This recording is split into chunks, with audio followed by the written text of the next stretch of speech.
All right. Seeing that we do have quorum present, may I please ask Mrs. Shipp for a roll call for attendance, please? Board Member De La Rosa? Board Member Ovalle? Here. Board Member Edmiston? Here. President Trujillo? Present. And with quorum present, I'd like to call this meeting to order at 5:27 p.m. I'll begin with our tribal land acknowledgement. In partnership with the tribes who called Phoenix their home first, we acknowledge and respect the land our schools are built on. We commit to being a strong partner with any and all tribal nations who entrust their children to our schools. We are grateful and honored to be partners. If you'd like to, please stand to join me for the Pledge of Allegiance.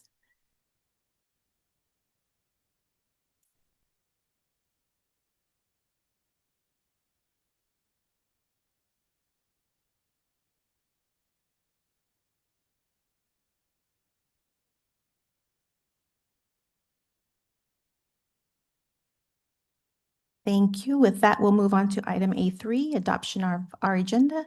Dr. Gonzalez, do you have a recommendation for our agenda this evening? Madam President, I do have a recommendation. I would recommend that we move item E2, receive and discuss the presentation on the fiscal year 25 PESD #1 annual financial report, to item G2 and have it be to receive and take possible action on the presentation of the FY25 PESD #1 annual financial report. Thank you for that. I'd like to move that we approve the agenda as amended, as Dr. Gonzalez mentioned, moving item B2 to item G2. Do we have a second? This is Erica, and I second. Board Member Ovalle? Aye. Board Member Edmiston? Aye. President Trujillo? Aye. With that, our motion passes and our agenda is adopted. Moving on, we will go to our current event summary, item B1. Dr. Gonzalez, the floor is yours. Madam President, members of the board, our cabinet members, audience, and our viewing community, I'm pleased to welcome you all this evening as we continue to review our student outcomes, seeing the progress that we're making in establishing a healthy fiscal management practice and celebrating the terrific partnerships that are supporting our work. And speaking of partnerships, I'm really excited about the night we had last night at the Musical Instrument Museum. We had outstanding student performances from students at Herrera, Edison, Whittier, and Garfield. We were pleased to host nearly 500 Phoenix #1 students, staff, and families. The museum staff absolutely loved our students and our families, and we cannot wait to have another night to celebrate together. I've also been meeting out in our communities, meeting with community members at a variety of different community events the past couple of months, and want to extend a heartfelt thank you, excuse me, to the various groups who've welcomed us and have been willing to share their thoughts and insights with us. You'll see later on when we look at Superintendent Guardrail #2, some of the recommendations that are coming out of these forums. But for those of you who have not yet had an opportunity to join, we are extending more opportunities throughout the next month as well. We have business partner luncheons, social gatherings, cafecitos, PTO meetings, and I appreciate everyone's willingness to share their ideas with us so that we can learn and grow together. The input from our community is critical to helping us ensure that we are providing the very best for our children, staff, and families. And speaking of staff who make sure our children are getting the very best, today is also School Custodians Day. And we were able to celebrate our custodians with cards and gift baskets going to the different school sites and surprising them with a little gift. And we know that many of our schools have also done special things to thank our school custodians. October is also School Leaders Month, and I want to say I'm so proud of the work that we're doing collectively to improve student outcomes, to be wise stewards of our taxpayers' dollars, and to create district environments that are welcoming and safe for everyone. Our school leaders are integral to making sure that we're able to do that every day. And I just want to express a heartfelt thank you to every one of the leaders who's come to our district to work and serve our families, to serve our students, and to serve our communities in all of the ways that we're working toward. We can't do this work without phenomenal leaders, and I'm very proud of every one of our school leaders. With that, Madam President, that concludes my comments. Thank you. Do we have any other board member reports?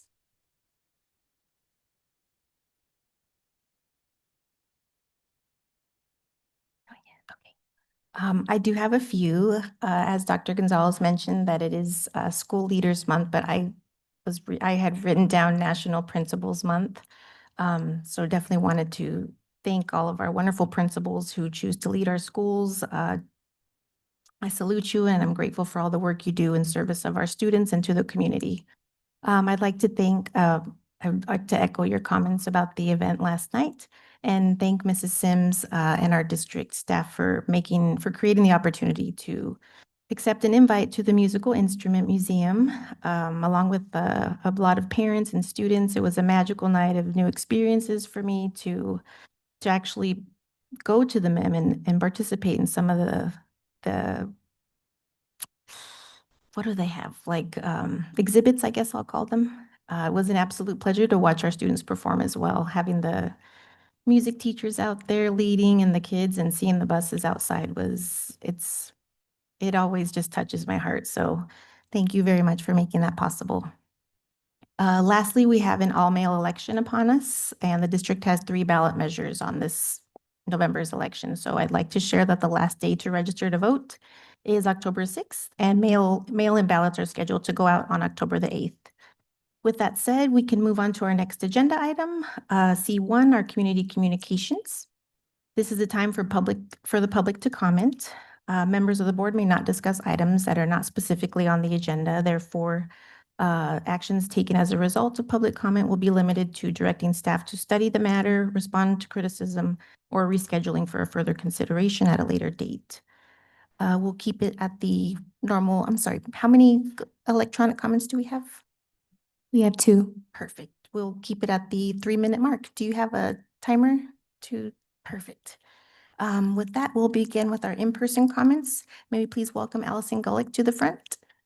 Thank you for being here.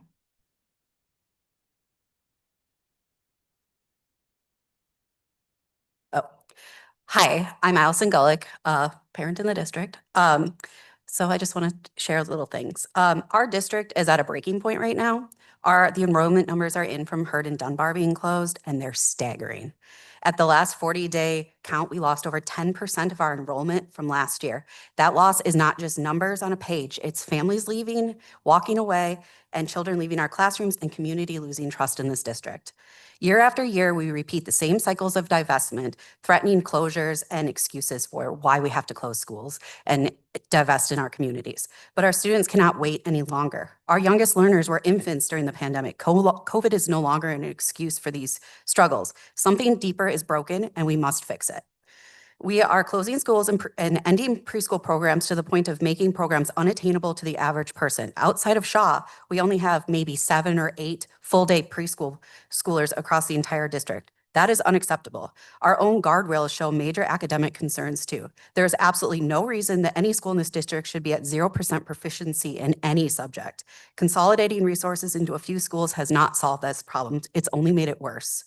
This district has a long, long history of causing irreparable harm. It has a history of Indian schools, segregation, resistance to desegregation orders, and now wave after wave of school closure, particularly in areas that serve our most vulnerable and most in need. Each time neighborhoods are weakened, families are displaced, and our most vulnerable learners are the ones who suffer. These cycles must end, and they must end now. Enough is enough. We cannot keep prioritizing construction company contracts, kickbacks, poor lease deals, and deals that benefit others while draining resources from our classrooms and from our educators.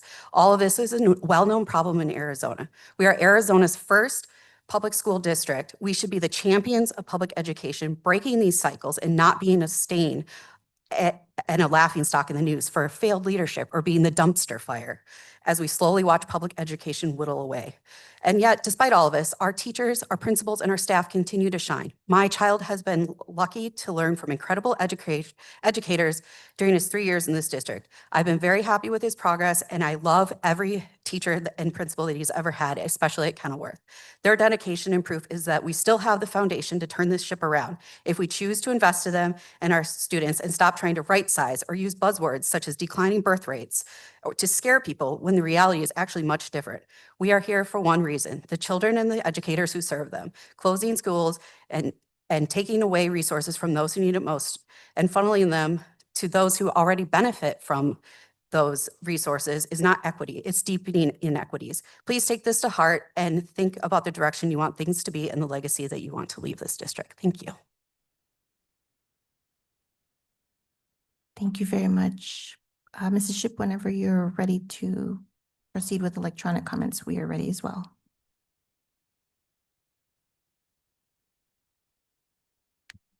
Our first comment is from Paul Booth. Governing Board, I noticed the lease topic on the agenda, and I want to stress just how critical this issue is for our district's future.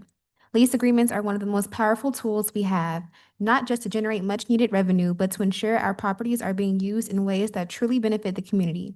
Unfortunately, our past experiences show we haven't always managed this well. When Hurd and Dunbar were closed, we were told that leasing those properties would help offset program costs. Yet those cuts still happened. Today, Dunbar sits vacant. Hurd is only partially used. Meanwhile, we've heard claims that the Fillmore property could bring in millions in annual lease revenue. But if the tenant is a school, how exactly does that solve our maintenance and operations funding crisis? Now the district is asking voters for permission to sell or lease virtually every property we own. And I have real concerns, especially given our track record with prior lease agreements. For example, the recent presentation shared price per square foot, but it didn't tell us key information. What is the actual rent being paid? Are utilities included? Who's responsible for maintenance or security? We know terms vary. ASU Prep's lease isn't the same as Beyond Autism's. Monterey Park's revenue stream needs far more transparency as well. We need a better process. We need all properties clearly listed. We need competitive bids. We need to negotiate strong, smart deals, and we need real transparency at every stage. Leasing to schools can help generate revenue we can use for M&O, but we must balance that with the risk of losing student enrollment. That trade-off needs to be considered carefully. And above all, we need the community involved. If the public doesn't trust how these properties are being handled, we risk losing their support on future bond measures and overrides. And that's a risk we simply can't afford. I urge the district to take this seriously. These decisions are not just being about property. They're about the future of our schools, our programs, and our ability to serve students during incredibly difficult times. Thank you, Paul Booth.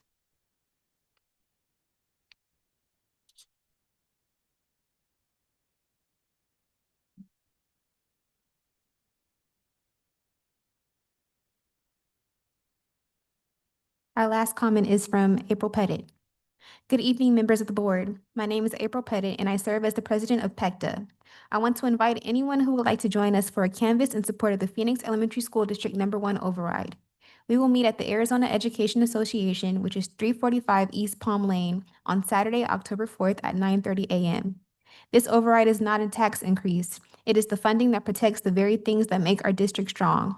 Without it, we could lose competitive salaries for teachers and staff, which we depend on to recruit and keep high-quality educators, arts and music programs, which give students creativity, joy, and balance in their school day, evidenced by last night's amazing student performances at the MIM. Student support services like counseling, nursing, and interventions that keep kids healthy and safe. Classroom supplies and curriculum resources which directly impact daily learning. Manageable class sizes which allow teachers to give students the attention they deserve. Safe and up-to-date facilities and technology which are critical for both learning and staff working conditions. On top of this, our district is facing declining enrollment. That means we need to use the override not just to maintain what we have, but to also build and expand programs that attract families and staff to Phoenix No. 1. If we don't, we risk losing even more students, which creates a cycle of shrinking resources and opportunities.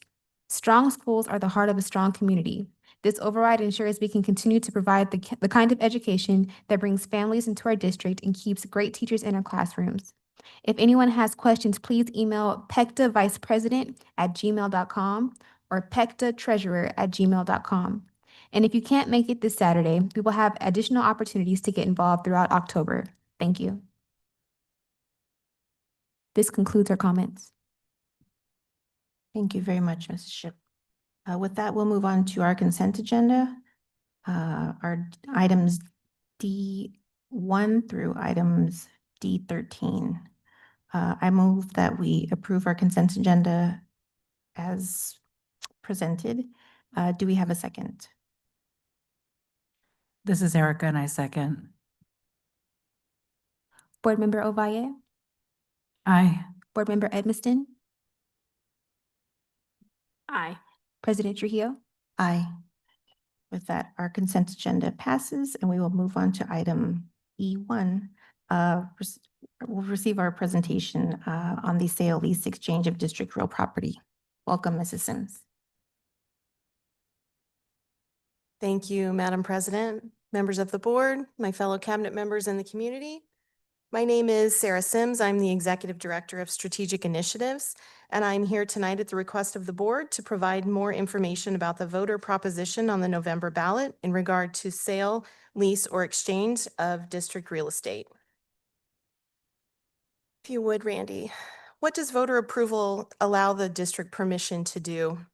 I just wanted to briefly go over what permission on the ballot initiative would allow us to do. Number one, it would allow us to enter into long-term leases. Those are leases that are of 21 to 99 years of usable school property, allowing the district to responsibly manage its property to generate revenue that can be reinvested directly into student learning. What I want the board to remember about this first item is that lease funding allows for flexible spending. It's much more flexible than sale. Item 2, this ballot proposition would allow us the permission to sell property. Proceeds must go towards bond debt repayment and investment into buildings. This is restricted usage of the funds, and at this time, we have no intent to sell any of the properties that are listed. The third permission would be for us to exchange property for other real estate. It's very uncommon, but sometimes it is helpful to just districts if they own a piece of property and they want to exchange that one with someone else for another parcel of property. What can lease revenue be used for?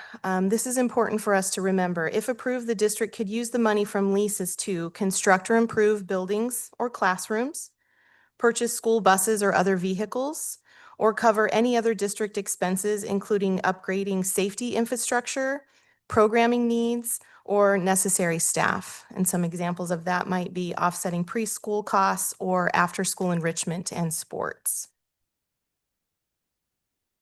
In this chart, I will allow you to read most of that on your own, but I do want to point out to you that on the left, you will see our leased properties. In the middle, you'll see the lessee, who is the person leasing, the square footage with which they are obligated, and the percent of the building that they've leased. Price per square foot is approximate. These are not exact numbers, but they are very, very telling when you look at the chart.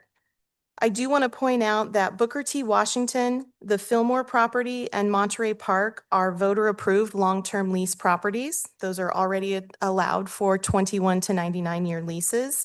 Hurd School is not. That is only allowable up to that 20-year lease mark. Utilities at the top 3 are paid by the lessee, and at the bottom, Monterey Park, the district is paying those utilities.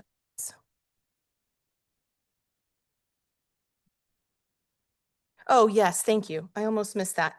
The bottom line, if you would go back for me, Randy, I apologize. Thank you.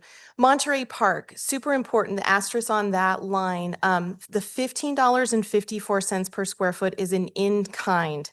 Those are services that are provided to families and the district. So that is in-kind services. Thank you very much. And examples of those would be discounted childcare for employees, the half-day preschool program that Monterey Park allows for our preschoolers to access. No other programs, daycare programs allow for that half day. It's a huge service that we were lacking in the district, and so Monterey Park Y Academy makes that up for us. They're also offering all children that are in after-school programming free water safety, free swim lessons right now. So perks like that are the in-kind services that we use to calculate that. Thank you. And then if you go to the last slide, you'll see total revenue generated from current leases. The amount at the top is just our long-term leases that you see in the chart. We have a variety of other short-term lease revenue, things like cell towers or the governing board room usage or things like that, where we have additional income coming in. But just from our real estate leases, we're bringing in about $1.1 million a year. And our plans for those funds are listed below. We know that we're going to need to supplement preschool until we can get our enrollment up there. We want to provide sports not only for our middle schoolers, we'd love to extend that from our pre-K through 5. That's going to take some funds. We heard from the community that they really feel strongly about district field experiences, and one of the most expensive parts of field experiences is the transport. So if we're not able to meet that transportation need in district, we would love to provide contracted transportation. If that's the only barrier to a field, we don't want that to happen. So we would supplement there. The board is aware that we've lost some of our federal funding for our family and community engagement specialists. That's what FACE stands for. We plan to use some of our flexible lease revenues to allow for them to have training and reimbursement for their time off the clock for Parent Education Academy.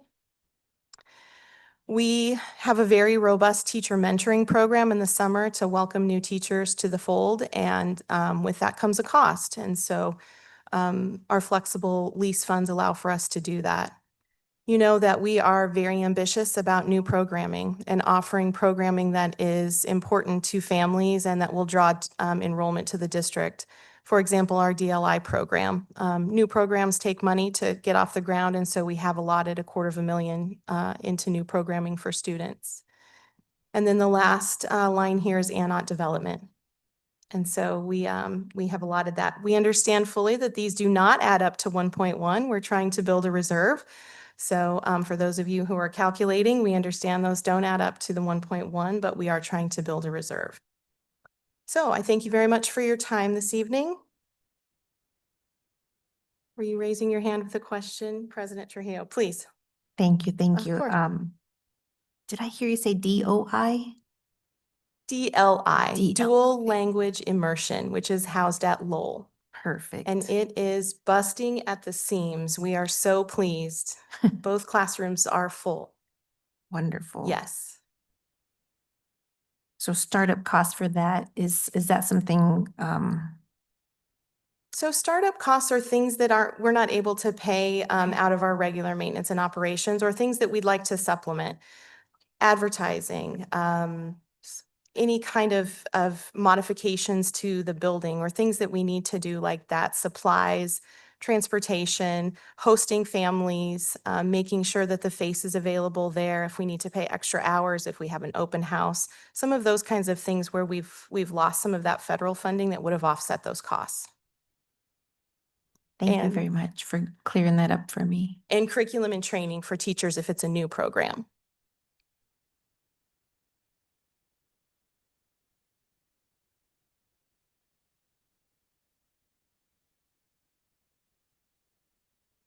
May I ask for clarification, how many properties we already have approval for? We have approval for the items that are on the list minus Hurd, plus and Ott, Okay, and plant services.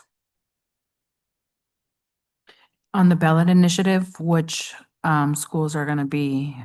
Every school site. Every other school site. That was the wishes of the board. Yep.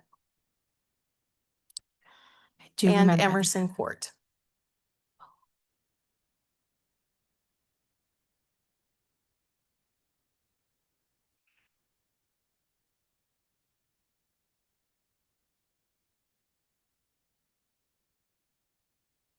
So okay, I have a clarifying question too. So just to clarify, when you're talking about the leases for these various lessees, the rent and the in-kind services, is that all clearly spelled out in each one of the leases, what they pay?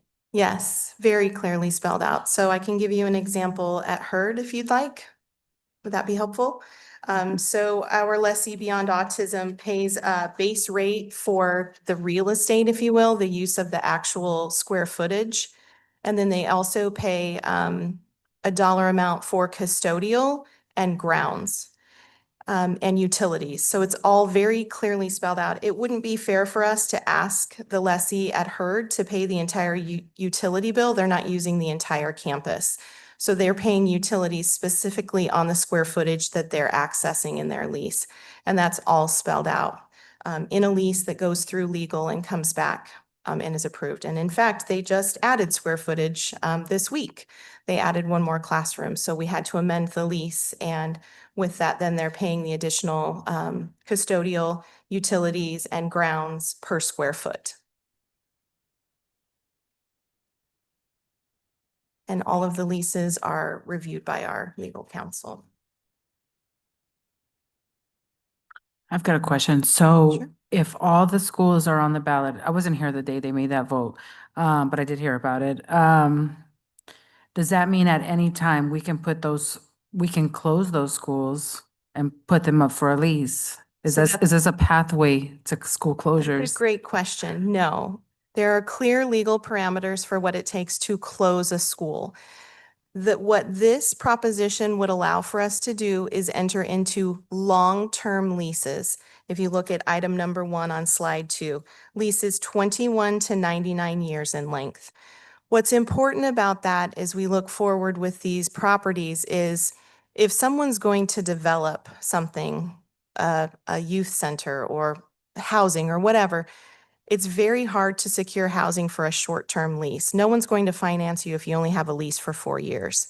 So what a long-term lease allows them to do is to secure financing. So that opens every single property that we have the ability for a long-term lease. That's really what we're going for on this proposition. Does that answer your question? Yes, it does. And I thank you for that. It's just my concern is like, we know the board, or I don't know, I can't speak for everybody, but like right now, we don't want to close schools, but in the future, that very much could change. That power is going to be handed down to different boards who later on can change the vision, the mission, and the values.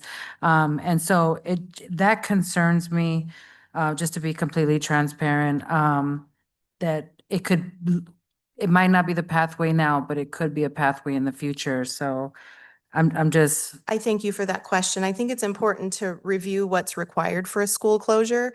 There's a public meeting, there has to be a public notification, and then we have to follow gathering community comment in order to do a school closure. Having an agreement like this by the voters has absolutely nothing to do with school closure. It's accessing the land or the building for either sell, lease, or exchange. To close a school would be a completely different legal process, and that's not on the ballot. Thank you for the question. That's important. I agree, because you can, if you don't know how the process works, it can still raise concerns. So I agree. I'm grateful for the extra clarification. I would like to ask for some long-term lease examples, like nothing, of course, I don't know, I don't want to screw anything up if we've got, ideas, but what can we Absolutely. look So forward to, I long- guess? A long-term lease, a perfect example would be the New Times building.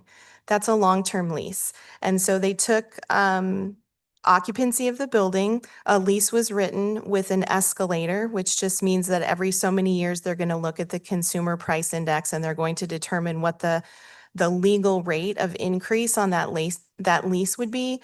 And so the New Times is a perfect example. If we have a building that a business wants to lease for a longer period of time, it allows them to do so. That would be one option. The other option I touched on briefly would be something like if you wanted to develop some type of housing, affordable or attainable housing, or some type of a community center or something like that. Securing funding would be very hard if the lessee was not able to secure a long-term land lease. It may not even be leasing the current building that's there. It may only be leasing the land. And this ballot proposition would allow for them to lease land to build. So those are some of the examples I can think of. Does that answer your question? It does pull some ideas together. So for work, I had to go on to one of the Balts campuses and they have like a Exactly. wellness Mm-hmm. center area. So I'm assuming that might be like a long-term lease thing that they've got going with the a wellness group. I can't remember the name of it, but Yeah, I'm not sure if they're- inside of there were different like spaces and we used them to talk to parents, but I think like so they just had different companies inside. So that Mhm. kind of Exactly. Any kind of real estate where where you can develop and you can, braid funding, bring in funding from multiple sources that the school district may not be able to access, but the developer could. So, housing is near and dear to us. We want to find ways for families to live in the district.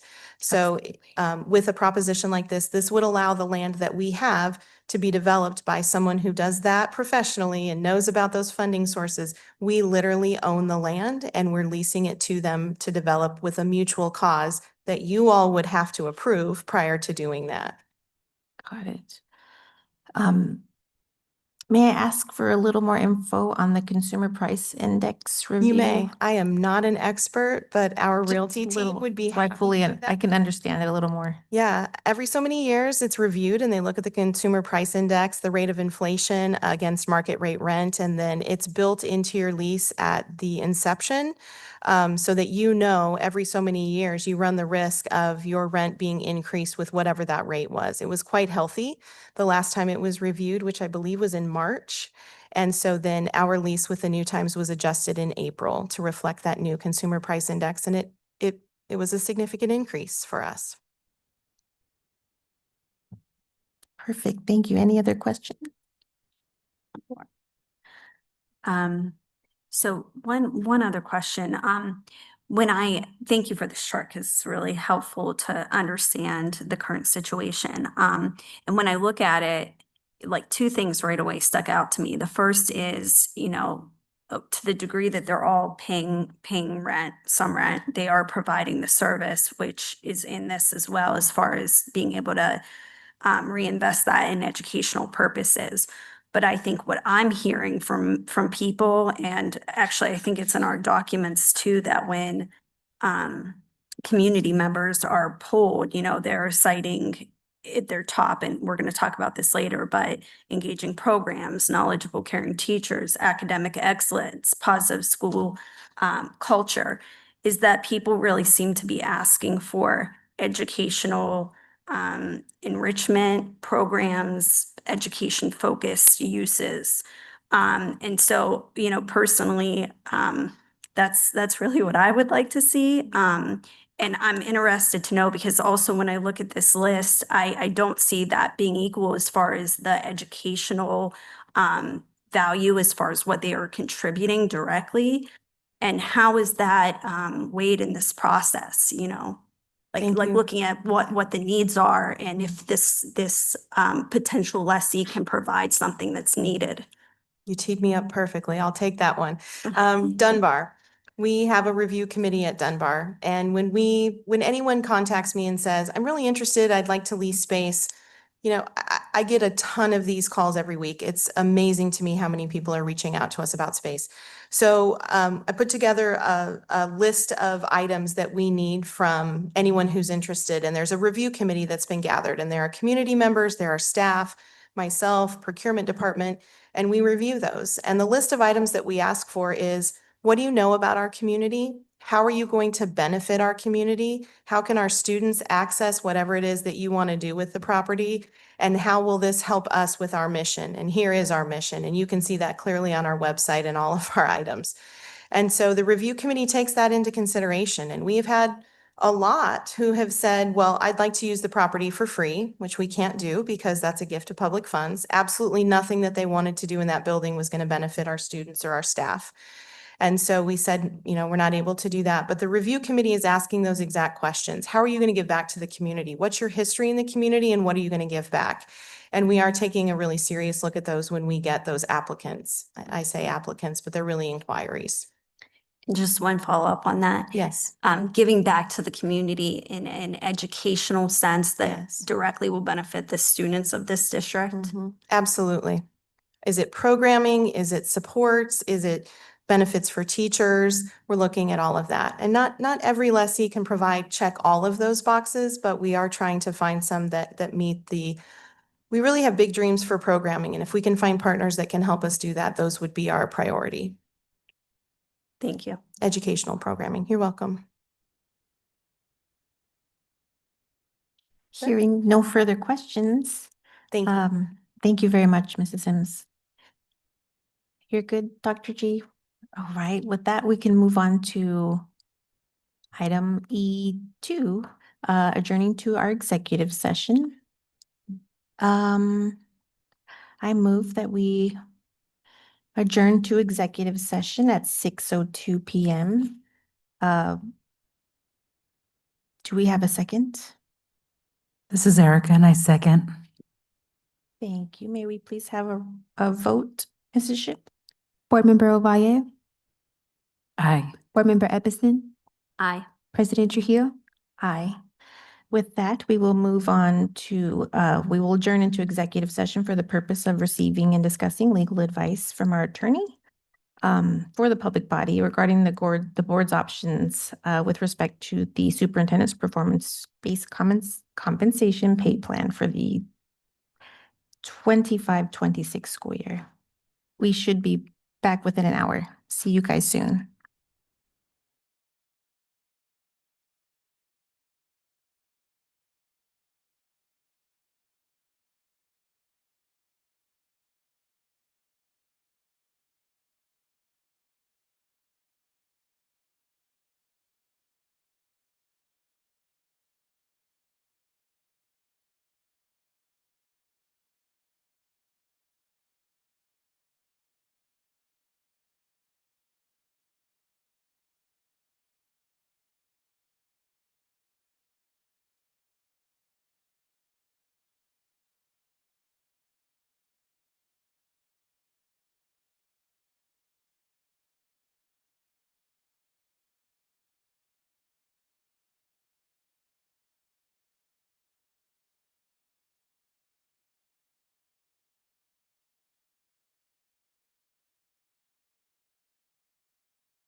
Thank you. I think I'm gonna switch it up here and say, all in favor, say aye. Aye. Aye. With that, our motion passes. Or I guess I'll give the option. All opposed, say nay or no. Hearing none, our motion passes and we will move on to item G2, which is our receive, discuss, and possibly take action on the presentation of our fiscal year 2025 for our annual financial report. So welcome, Mr. Whittle. Thank you. The floor is yours. Dr. Gonzalez, fellow cabinet members, thank you for allowing me to speak here tonight on behalf of the fiscal year 25 Phoenix Elementary School District #1 Annual Financial Report. So when we are preparing the AFR, we have to understand what is the AFR. So the AFR is called the Annual Financial Report. It is required by statute 19-904 that must be presented and approved every year. And it is basically the expenses of goods, services that are received during the fiscal year, which our fiscal year is July 1 to June 30th. It represents the M&O, the capital fund, our grants, and our special revenue funds, which is mainly our cash accounts. It also represents our district revenues and all of our total expenditures in all funds.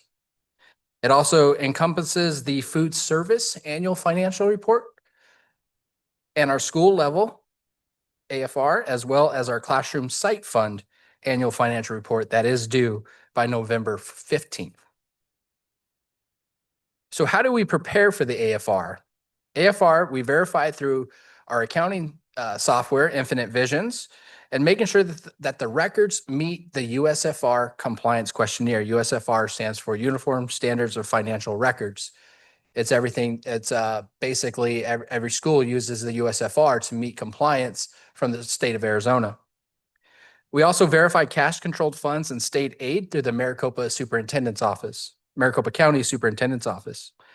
Then we file our ADE completion reports for federal and state grants. Federal grants are due September 30th and state grants are due by June 30th. We also test for our exceptional student services maintenance of effort. How we do this is by prior year exceptional student services expenses over the current year expenditures.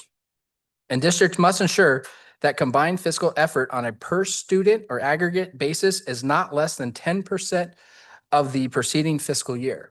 So what we spent on our ESS population must meet what we spent on the prior year, no more than 10%. So again, what else are we looking for? We're looking for to make sure that we're verifying financial details within our general ledger.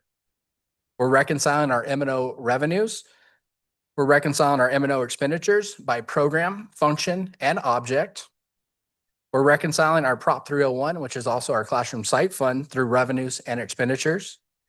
Our capital expenditures are grant, state, and federal, both revenue and also expenditures. And also our special revenue fund, revenue and expenditures, making sure that all of the expenditures meet compliance within the USFR for our state funds and also through our EDGAR for compliance through EDGAR for our federal funds. So we actually have two law books that we have to follow, USFR for the state of Arizona and EDGAR for federal. So as we get into the M&O, I want to break it down by the function type. So the AFR is mainly about those three funds, mainly about the M&O fund, the capital fund. It also goes over bonds, but mainly M&O and capital are the two major funds that we really want to focus on here in the AFR. So as you can see through our M&O functions, we spend about 50% of our M&O. We spent about 54 total, almost 55 total $1 million in our M&O fund. 50% of that is going directly to the kids through instruction. 12 and 8% are going to instructional support. The instructional support students, these are like our psychologists. These are our nurses. They're also our attendance clerks. So whenever when students are absent, we're calling the kids to make sure that they're in school. Our instructional support, this is our curriculum department that directly supports our teachers to make sure that they have the resources needed to educate our students. So total on our M&O account, 70% is going directly to the students. We have 3% in our general administration. Principals consume about 5%, central services, 5%, plant services, this is our maintenance department, 11%, transportation, 5%, and nutrition services, 1%. Now, through our nutrition services, we do have what's called a match, a food service match, where because food service is a federally funded program, we have to spend a certain amount of money from our M&O account on food service. That's why it's the 1%. It's not going to consume very much. So this is our M&O expenditures by function. This is our M&O expenditures by category. Category is our salaries and benefits, is going to eat up most of our M&O expenditures. You can see there's 66% of our $54 million budget, or sorry, $54 million expenditures are coming directly from salaries and benefits. Sorry, 66 for salaries, 22% for benefits. So 88% of our M&O budget is coming directly to salaries and benefits. Now, the goal for this is to get this around 75 to 80%. Purchase services, about 7%. Purchase property services, about 1%. Other purchase services, about 2%. Supplies, about 2%. And dues, just under 0%, so about 0.7%. Our purchase service professional, that is directly tied to, could be our substitutes, where we're hiring a vendor to come in and satisfy a need of the district. Purchase property services, this is our utilities, like our trash, our water, our sewers. Other purchase services, this could be other items that aren't identified through either the purchase professional services or the purchase property services. And then about 2% in supplies, this is going to be mainly our fuel for our transportation department. So when we look at the expenditures, we can break it down by fund. So our maintenance and operations, let me go back here. I want to pull this out bottom right. So our fiscal year 25 budget was 56.157 million. And we had fiscal year 25 expenditures of 54.84 million, which left us with a budget balance carry forward of 1.3 million. When I presented the proposed and adopted budget back in June, I projected we would have a budget balance carry forward of about $1 million. So our accounting records were pretty right on. We're about 300,000 off, but I'd rather go up than go down. So that just goes to show you that we are on track with our accounting records. So our expenditures by fund, our maintenance and operation, as you saw, we spent 54.84 million. Our capital outlay, this is our 610. It's also called the district additional assistance, the unrestricted capital outlay, and also the capital. So it has three names. 2.7 million, our classroom site fund, 5 million. Our grants, so grants are any funds that start with a 100 through 499. We spent 21.6 million. I do have an asterisk on this one because I want to identify that this does include 8.1 million in ESSER 3 funding. So I want to bring that to the board's attention. ESSER 3 funding is no longer available through the district. So next year we're not going to see, or that column will not be 21 million. It's more likely going to be around 12 or 13 million. Now, also with the reduction in our federal funding, we might even see that a lot less. So I want to bring that to the board's attention. Our special revenue accounts, these are our cash accounts, about 12.7 million. And then our bond, we spent 11 million. So the total taken from, or the total expenditures for the district, 107, almost $108 million for fiscal year 25. Again, this is from July 1, 2024 to June 30th of 2025. I want to thank you, and we'll take any questions.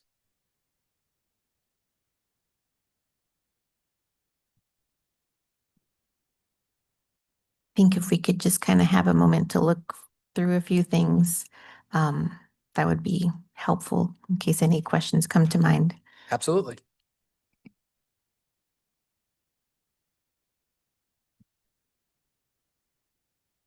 I have a quick question on the expenses for the special revenue cash accounts. What does that mean exactly?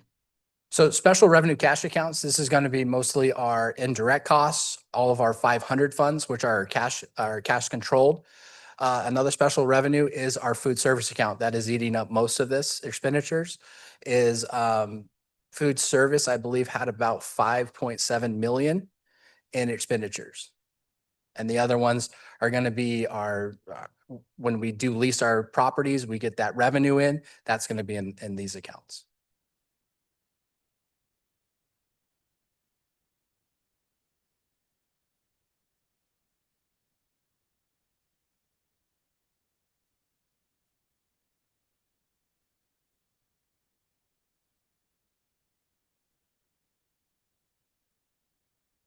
Got a quick question. You mentioned that you presented a budget already earlier this year. So I just kind of wondered if any differences between that budget and this one that it might be off the top of your head that you could share with us. Yeah, absolutely. Great question. Thank you. So there is two. We present the budget and then we have the annual financial report. So the budget, we talk about what the district, where we think we're going to spend the money. And we're able to generate what is our GBL or our general budget limit. And then we create the budget based off of the needs of the district. So our budget this year was 56.1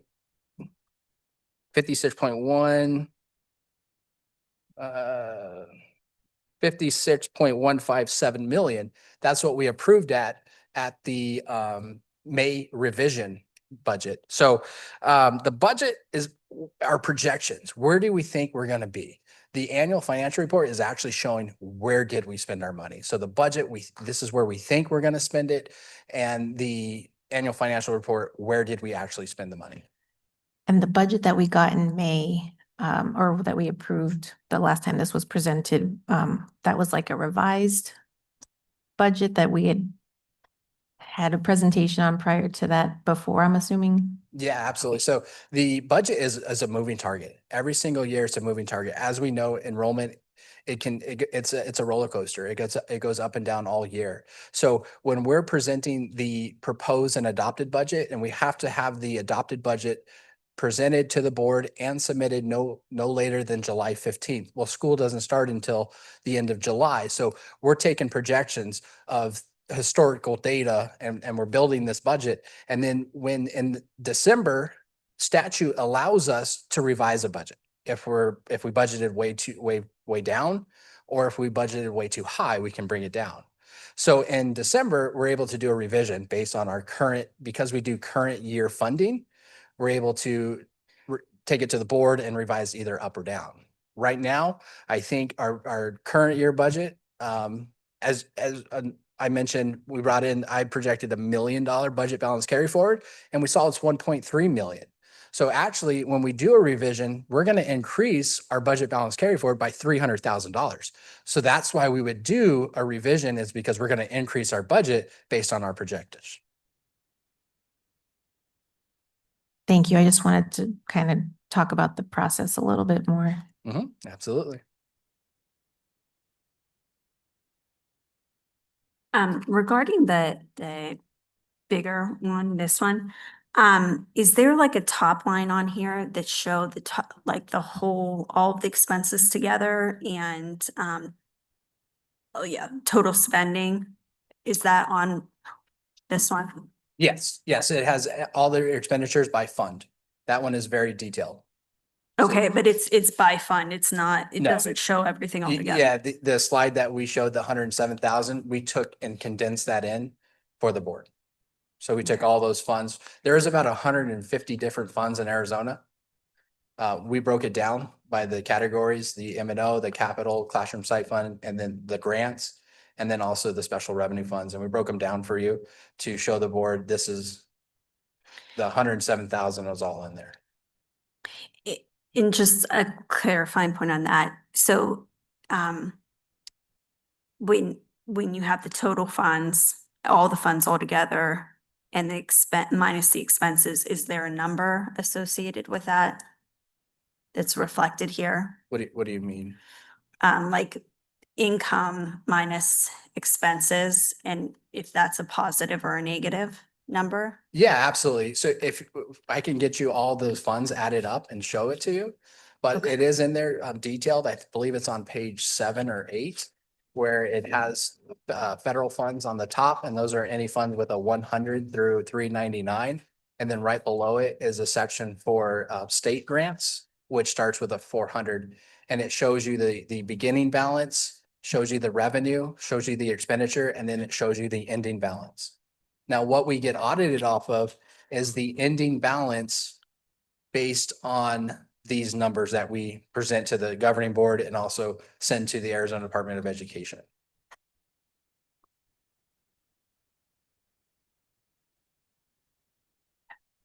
Thank you.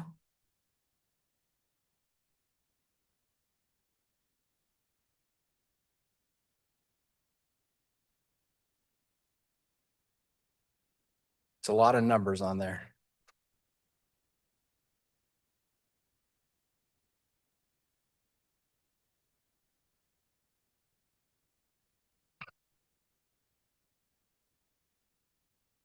So this year, they actually did include the food service AFR. You guys will see that in your packet. The food service AFR was always separate of the annual financial report. This year, they actually include it in the annual financial report document. So in the past, we always had to do two. We had to do a annual financial report, and then we had to do a separate food service annual financial report. This year was a little bit easier, where they the Arizona Auditor General's office put it all into one package.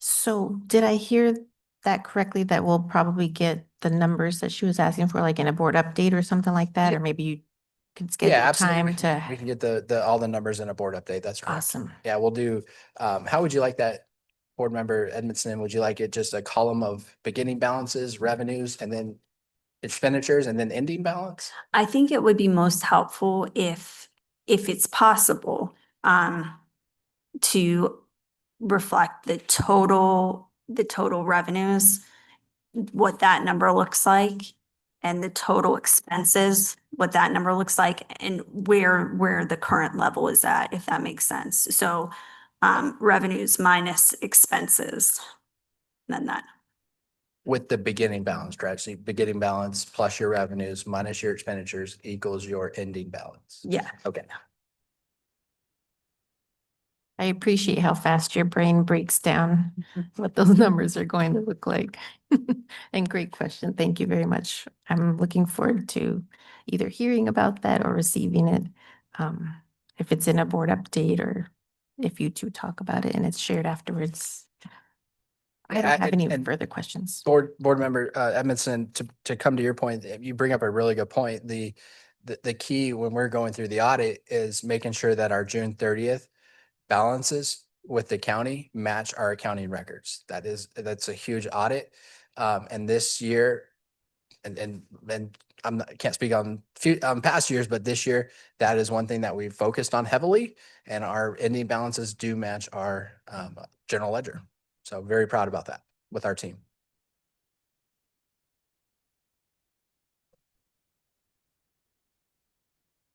Any further questions? Do we want to take some more time with this, or are we ready to move on?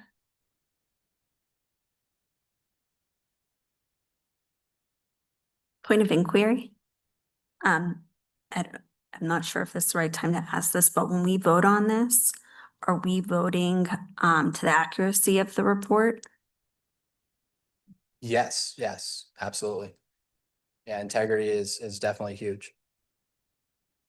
Okay, and okay, how many, just because I don't know, who all has reviewed this? How many people for the actual accuracy of the document, that all the numbers add up and? Yeah, absolutely. So we've had about 3 people review it in our department. I am the final approver. So it goes through our budget team, then it goes to our director of finance, then it comes to me.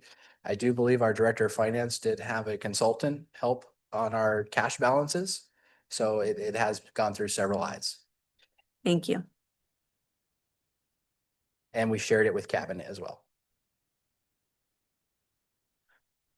And just for my own sanity, the one that we are gonna sign and the one we have presented and given to us, I kind of go through each page, like they're all the same things or not two different documents, and all of everything else kind of matches on top, so it's, Yeah, absolutely. So the blue folder, that is a personal, I like to keep, and if you can definitely look through, it has our proposed budget from 25, it has our adopted budget from 25, and then it also has our revision from 25. I do like to keep them together so that we can always reference where were we at the adopted, at the proposed, at the revised, and then also the final, which is the AFR.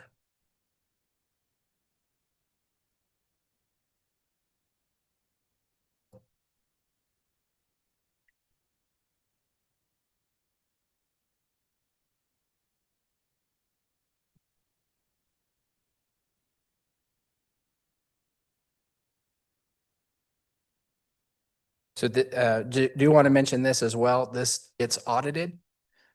We are about 75% complete with our audit. Once the remaining 25% is going to be dependent really on these documents that really finishes our audit, which our audit is scheduled to finish at the end of this month. So these documents do get audited and to ensure accuracy.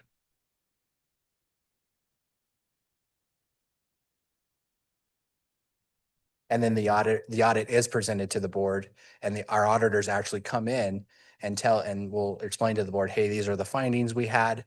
And then the board must accept the audit. So you'll be able to, the auditors, it's total external. They'll come in and say, yes, their cash balances were accurate, or this document was not accurate. Those are the auditors who will come in and do that and present to the board. yeah, they'll give us a rundown of any findings, compliance issues, corrections, and things like that.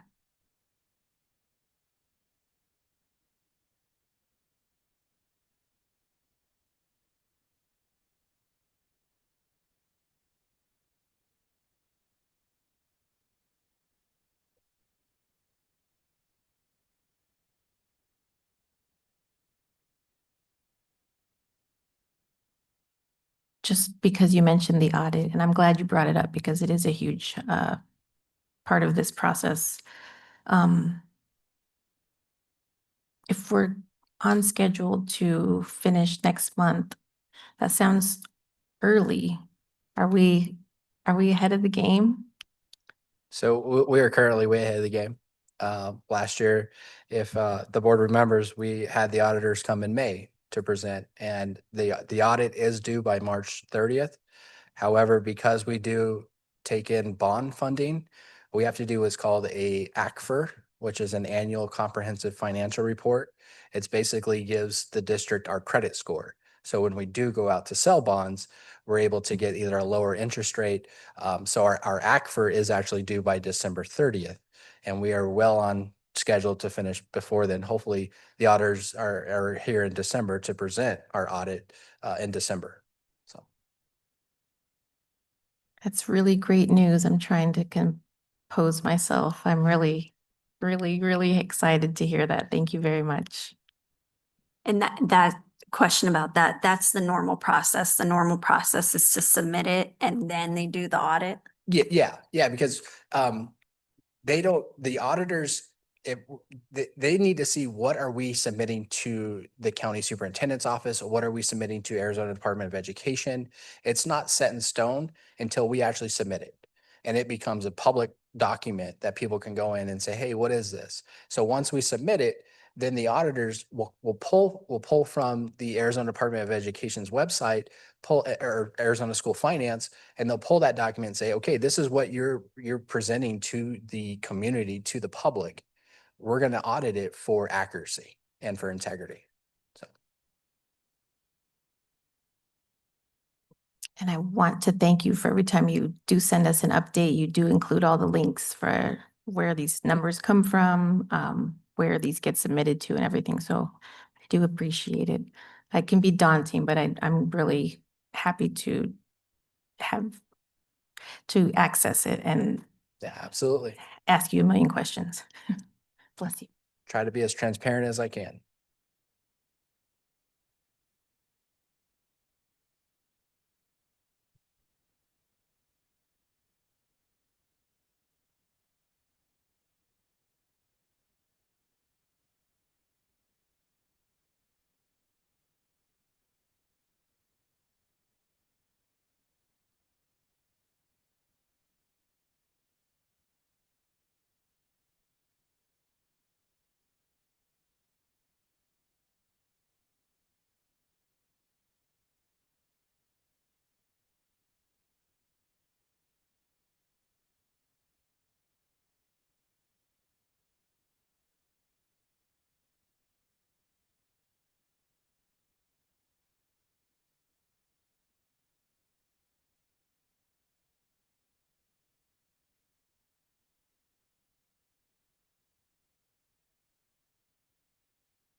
Are you ready to make a motion to accept? I was just gonna ask to see if we needed more time or if we were able to move on. Great. Thank you very much, Mr. Whittle. I appreciate your time and all the information. With that, I move that we approve our annual financial report for the 24-25 school year or fiscal year. My apologies. Do we have a second? This is Erica and I second. Thank you. With that, is there any further discussion? All in favor, say aye. Aye. All opposed, say no. Hearing none, our motion passes and we will move on to our next item. G3, we'll go over our progress monitoring report for board goal number 2. Dr. Gonzalez, the floor is yours. Thank you, Madam President. Tonight, we're going to be looking at 2 of our goals that have been set. Last week, we looked at literacy, or last month, I keep saying, last month, we looked at our literacy goals. This month, we're looking at our mathematics goals. And so goal number 2 that was established by the governing board says that we want to get the percentage of 3rd grade students with a pass rate on math as per the AASA to increase from 29% on the August 2023 AASA to 54% by 2028 on the same measure. So if you look at the next slide, you can see this is our detailed data tracker that's helping us to see where we are with this. We have shown growth, you can see from on this chart from 28, we've gone up to 32, and this is about the kind of growth that you would reasonably expect students to make annually. However, we have a stretch goal of trying to get to 41 by 2026. So when you look at this, the percentage of 3rd grade students with a pass rate on math, we started at 29%, we are up to 32%. And we want to continue to show that growth. On the right-hand side of the chart, you can see the breakdowns for our demographic groups, and we have them broken down by demographic racial aspects, but also federal program or cohorts with federal programs such as Title I, free or reduced lunch, exceptional student services, and our emergent bilingual students. So as we set this goal up, one of the areas that we wanted to make sure that we were focusing in all of the work that we're doing, and you'll hear from Drs. Galetti and Dr. Lloyd, that we are really focusing in the use of vocabulary and scaffolding. And you might be thinking, what? I thought this was a math goal. It is a math goal, but we know how important it is to use mathematical terminology and to help students structure their learning and that they have discourse or conversation with one another about what they're learning in mathematics. This requires a lot of training for teachers who maybe have not had that aspect taught to them in their training programs. We also know that we need to have really purposeful, what we call intervention in tier 2. And what that is, think of tier 1, everyone is getting grade level content. But for some students, we might be struggling a little bit with what is, I don't understand the concept of bringing numbers together. So I might have to have a tier 2 intervention. It means I'm in a smaller group, I'm working with a specialist, or I'm getting additional assistance from my teacher to be able to accelerate my learning. And then the small group instruction is something that we know we can use more purposefully to make sure that every child, regardless of where they are on their grade level content, is getting something that is challenging them and moving them appropriately. So as we look at that, that sets us up to look at the interim goals that we're going to talk about today. The interim goal is goal 2.1. And with that, I will turn it over to Dr. Lloyd, who's going to talk a little bit more about this. Thank you, Dr. Gonzalez, members of the board. Thank you for having me again. It's good to see you. So for this goal, we're trying to improve the percentage of our students in first grade at our 2 focus schools of Emerson and Lowell. In the past, in the fall, we've been at 2% of students on grade when they start, and we wouldn't expect many to be on grade, but we are trying to have more be on grade at the start of the year. And that can be early on, right? Like right at the beginning of those skill levels. And then by winter, we're hoping to, well, our goal is to get to more than 19%. This was a 2-year target. And so for this year, we're trying to get to that 20% mark. On average, over the last 3 years, I did some averaging. We had about a 13% increase across the entire district over the last 3 years. So I do think this is within reach for us this year, especially with a strong focus at those schools. The other piece that can either help or hinder is that these are small schools or schools with a small number of students in their grade levels. You'll see overall for the fall, it was only 44 students, so if you divide that in 2, it's really 1 class at each one of those schools that we're talking about, that we're trying to get to help to reach this target. Yeah, and we'll go to the next slide.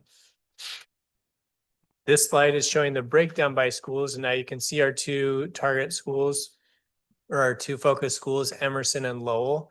And Emerson has had improvement from last fall to this fall, fall 24-25 to this fall 25-26, going from 8% to 10%. So we do think they can have, that 15% improvement and meet that target of more than 19%. Lowell, we're not as sure about being able to meet the target, but again, we're aggregating these 2 schools. So we think with the 2 together that we can meet the target. Lowell over the last couple of years has not had a student perform on grade level on this initial diagnostic, and you'll see that trend continue with 2nd grade. So if we can go to the next. So here's 2nd grade now. Again, we're looking at percent of students being on grade level, and this is just for our focus schools. They're still Emerson and Lowell, going from we started at 6% in 23-24 to trying to improve to more than 15% by winter of 25-26. And when I say winter, just to clarify, that will be in December for this math measure. We're going to give that in December. So fall was given mid-August, and we're trying to, by December, have at least 10% more of our students be on grade level. Just to give you an idea again, our trends or patterns over the last 3 years, we've had a 7% increase. But again, with the right focus and support, we believe these schools can have that 10% increase from 6% in the fall to 16% by our winter benchmark. If you can go to the next. You'll see again here, good news is Emerson is improved from the prior year and already has 13% of their students who are on grade level. So we're pretty confident that they're going to have more than 15% by winter. We really have to support and provide some additional resources for Lowell to be able to meet that target, to also get to 15% by winter. And if you can go to the next, I'll turn over to Dr. Ailshire and Dr. Galetti. Thank you, Dr. Lloyd.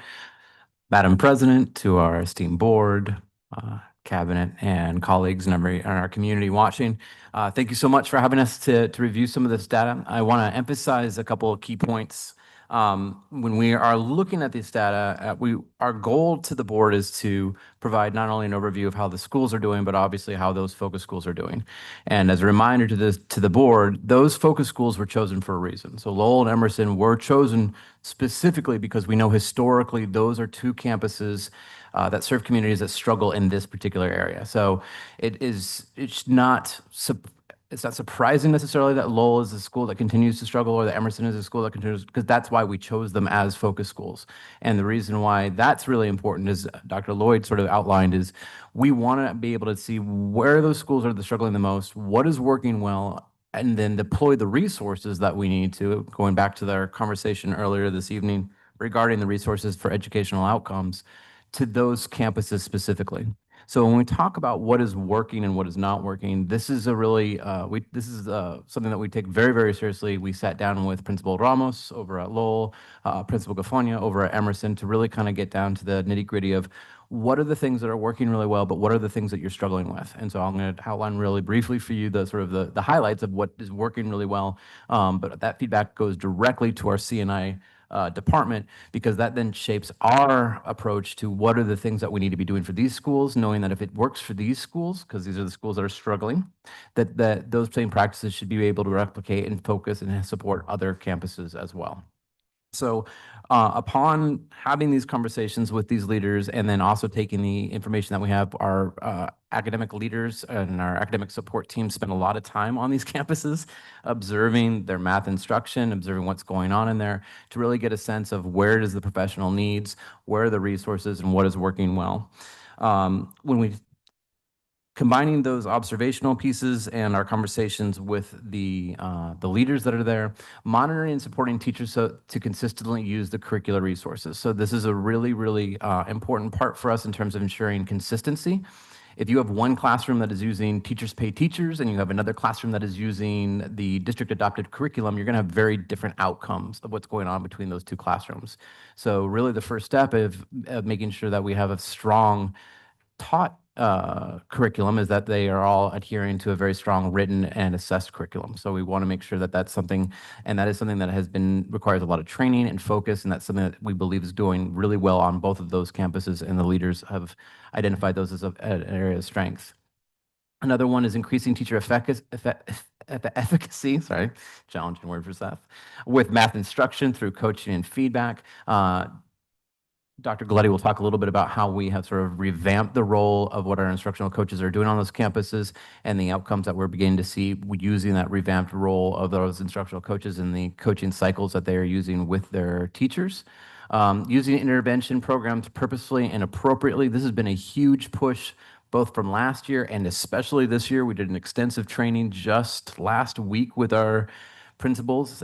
They told us it was a little bit like drinking out of a fire hose, because the amount of resources that we have been able to develop over the course of the summer and provide to them in this area is now coming to the classrooms, both in our early grades and especially towards our later grades, which we'll talk about in our other goals.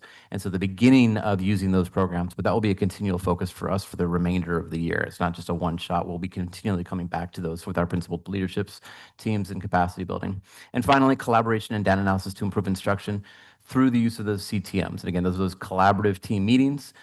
This has been a huge point of pride, especially for Principal Ramos. She is finally using the data, and her teachers are seeing the need of using that data and how to plan for instruction. They're doing it outside the contractual day. They are really making the time to be intentional and collaborate with each other in those vertical teams. Again, Lowell's one of those campuses where it's really only one teacher per grade level. So we got to keep that in consideration as well. It's one of our smaller campuses. So is Emerson. And so we really want to make sure those campuses, they don't necessarily have a colleague that they are collaborating with across it. The data you're seeing is a result of what's going on perhaps in one classroom. And so we want to make sure that they're having the opportunity to collaborate across second grade, collaborating with third grade collaborating with fourth grade, so on and so forth. And they've made intensive progress in that area of getting the teachers to understand the value of that collaboration. So those were all areas of success right now for those leaders that they're going to be eager to speak to in the spring when we see some more of this data on the school. And I'm going to turn over to Dr. Galetti to talk a little bit about the things that we're focusing on based on the feedback and based on our observations. Thank you. So some of the things that we've identified in response to some of what Dr. Ailshire has outlined, some of the things we're doing currently, and he mentioned the coaching piece and how we've revamped the coaching role. So we had master teachers last year. This year, what we have are we've revised the role to be instructional coaches, and we've done some extensive training to support them in not only their coaching practices, meaning the way that they're working with teachers, the way they're helping them plan, the way they're working with them during CTMs, the way they're working with them to understand the data that their students are generating. But we're really having them work with the teachers directly and with the leaders at the sites and with one another as well. So even going back to the training on the interventions, for example, that we had talked to, that Dr. Ailshire mentioned that we'd done a fire hose type of a training with our leaders last week.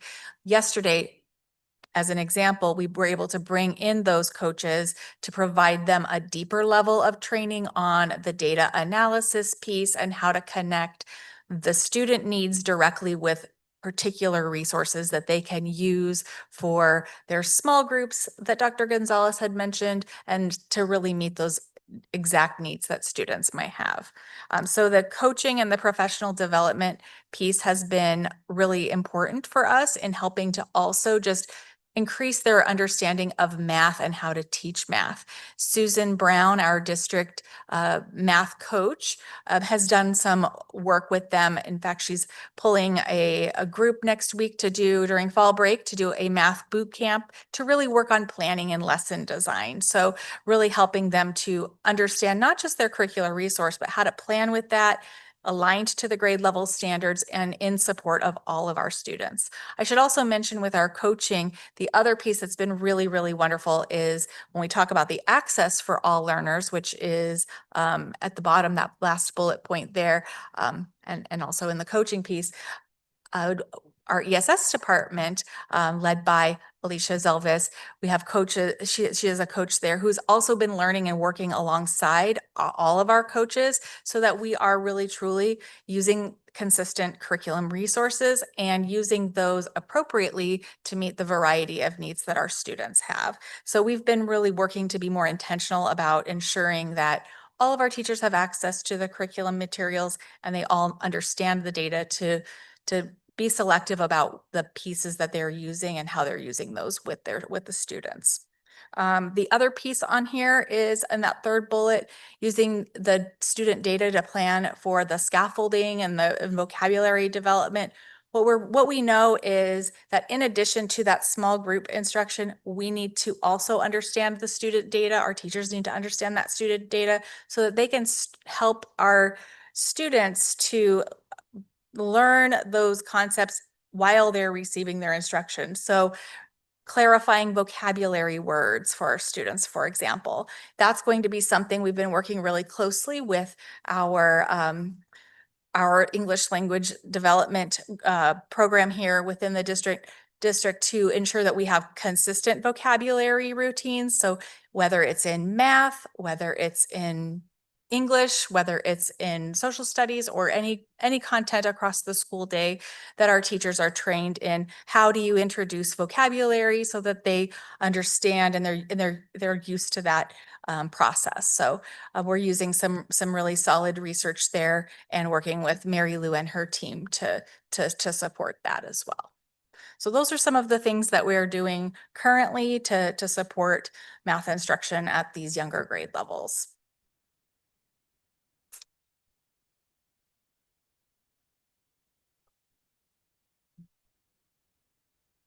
May we ask a few questions?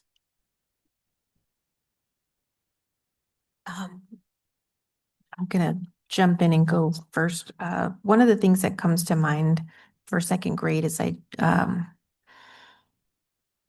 as far as the engagement part, the discussion, I just think back to, I know things are very different than when I went to school, but like getting out of that culture of you got to be quiet and listen to the teacher and not talk. So I just wonder like what the engagement pieces look like when we're trying to get our kids to have, our students to have those discussions and participate and engage. So I was wondering if you could touch a little bit on what that looks like.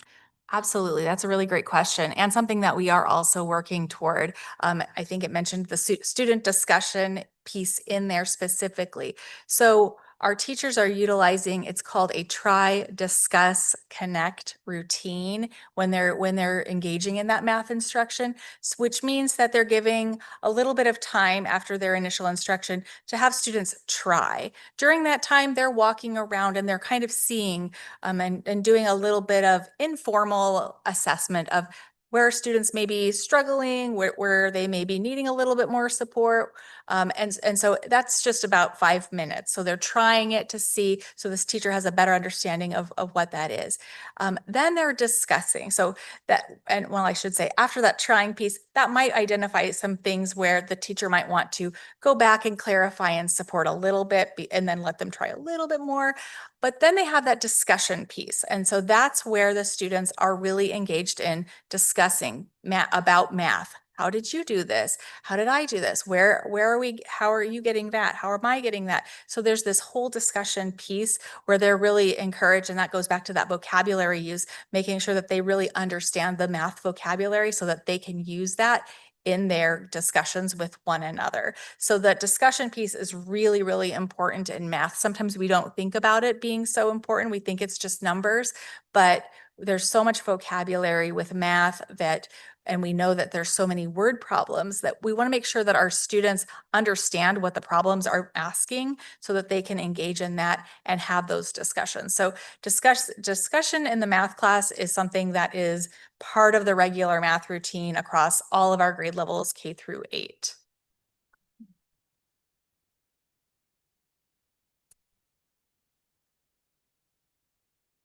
Another question that pops up, and if this has to come later in a board update, I completely understand.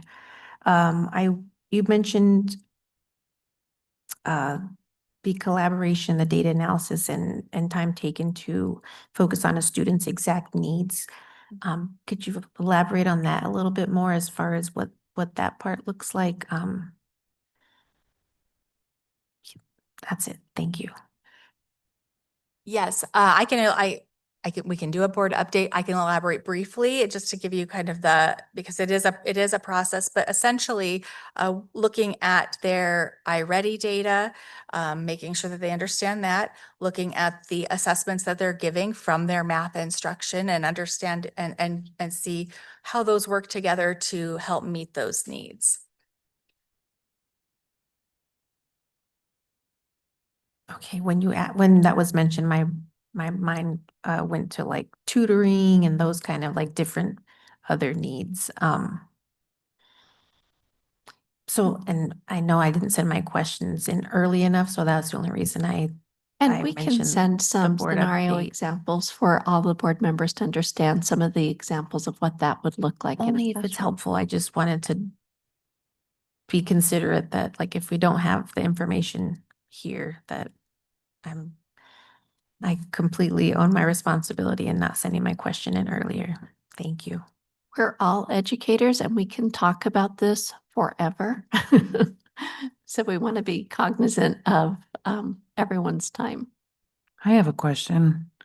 I'm seeing right here on interim goal 2.1, it was at 2%, 4%, 5%, and then there's this expectation that we're supposed to jump to 20%. Is that a realistic goal? And why did you come up with that? Great question. So one thing to notice, the 2, 4, and 5% are from our fall benchmarks. So it's kind of help you see what our starting point has been the last several years. I ran the numbers. On average, over the last 3 years, we've gone up from the fall to the winter 13%. So the 15% was meant to help these schools grow a little closer to the district average or be higher than the district average in terms of their overall percent of students on.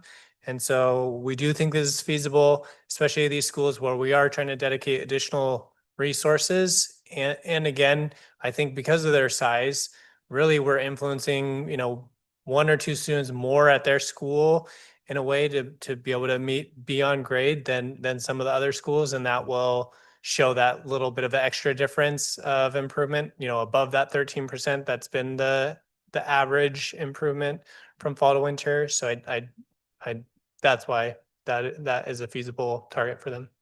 Thank you. That was a great answer and I appreciate that. Yeah.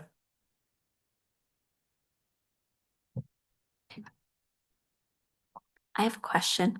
And I will preface it as well, is that this might be something that, maybe is gonna take some more information to be compiled.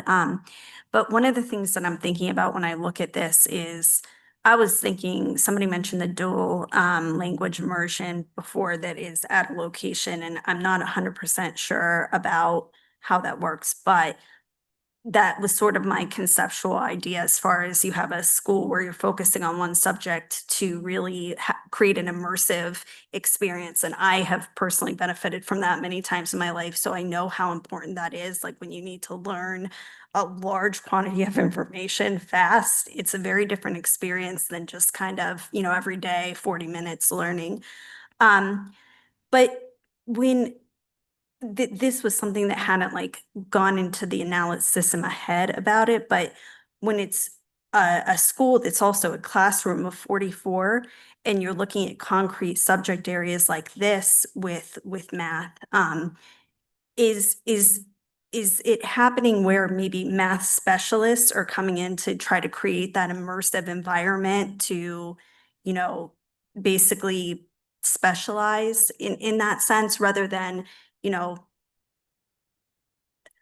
one teacher covering a lot of subjects is a gift, but math is also it's a very particular subject. And the idea of like bringing somebody into the classroom who truly just has that gift to kind of, shake things up.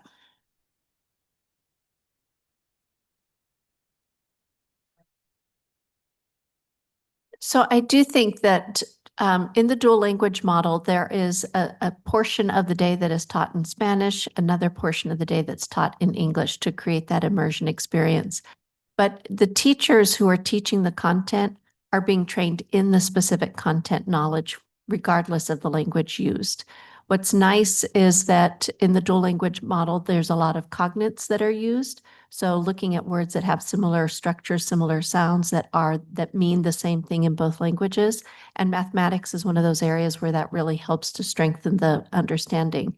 The vocabulary instruction is really critical. And so especially in the early years, a lot of the instruction that's occurring is teaching students the vocabulary. And when we go back to the discuss it or try it, discuss it, solve it, getting the kids to talk about it in either language so that they're able to use that vocabulary, apply that vocabulary. And in the early grades, it's even making models, like drawing the dots or making grids and showing those things. It's that skill set of building the concrete understanding of the math concept that they can then apply in a novel situation. And so the math teachers we do have math experts, Mrs. Brown, who had to leave earlier, she is our STEM specialist. She has a passion for mathematics and for science. And she goes in and she actually works with the teachers and helps to provide that. We've also got teams of teachers across the district who are coming together to strengthen their math knowledge and understanding how we can apply it in middle years specifically. So there are lots of different strategies that we're employing to try to understand how we help both of these schools understand how to firm up that basic math concept. And the dual language model has just started this year. So we've seen from the prior years that lower start. We believe next year we'll see a higher start.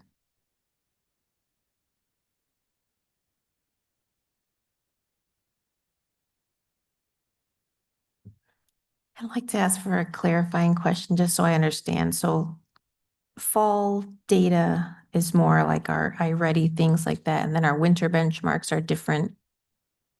I just want to understand the difference between having fall 24, 25 on here and then what our Yeah, our sorry. winter data. Sorry. Just want to understand both of those. Yeah. So the benchmarks that we give in math throughout the year are all from iReady. And we've used it for, I think this is our 5th or 6th year actually, because we started using it when I started. So happy 6th anniversary to me. And so yeah, we've used it for math, and we use it in the fall and the winter, and in the spring. What we've moved to for the spring, because most of our grades are taking like a state assessment in the spring in math already, we've made it an optional for schools that want to also do the iReady in the spring. They can do it then. So for fall and winter every year, we're using the iReady diagnostic as our benchmarking tool. May I understand the months that are fall and winter? Is that Yeah. like- So fall is usually beginning of the year. It's usually within the first 3 weeks of school. This year we did it in it was August 10th, second week, I think. Yeah. Second full week. And then we will do it again in the second week of December. And iReady recommends at least a 14-week instructional period in between. So we make sure that we follow that guidance. Thank you for the added clarity. I appreciate it. Yeah.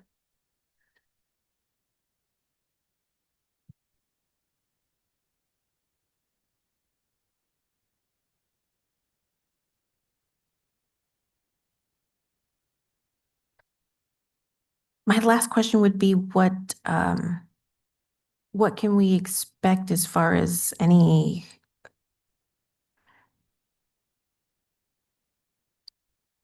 the next 10 months to our target goals? Like may we have a few examples of what we expect to see maybe? Or just more, I just want to fully understand if we're going to see anything different that might be happening, or just more of the same things that we're noticing are working, like the collaborative team meetings, all that data analysis. Just, I guess I want to understand where we're starting at and where we're planning to be to hit our target. So I'll let Dr. Ailshire jump in as well if he'd like, but I think he mentioned at the beginning when he was speaking about the work that we're doing around really supporting tier 2 and that intervention time during the day. That is going to be something that we've put more focus on that, and it will continue to be a strong focus for us so that we are both providing that strong tier 1 instruction, which is what everybody gets, but also supplementing that with additional math instruction to support those individualized student needs. So helping our teachers, our coaches, everyone who's working on a school campus to really understand that is going to be something we'll continue to be building over the course of the year. Beautiful. So Dr. Gladdy, and the only thing I'll add to that is just really building the capacity of those teachers. As I noted in the 2 focus schools, but in general, those 2 focus schools, it's 1 or 2 teachers at that grade level. And so as we emphasize the 2 different inputs that have had the greatest impact that we're beginning to see is the coaching models, which again, that is a new model for this year. And then the fact that in both of these cases, the leaders have really gained momentum in having the teachers meet in their collaborative team meetings, and beginning now to have those vertical team meetings where they're actually analyzing the data and then using the data, not just for the tier 2.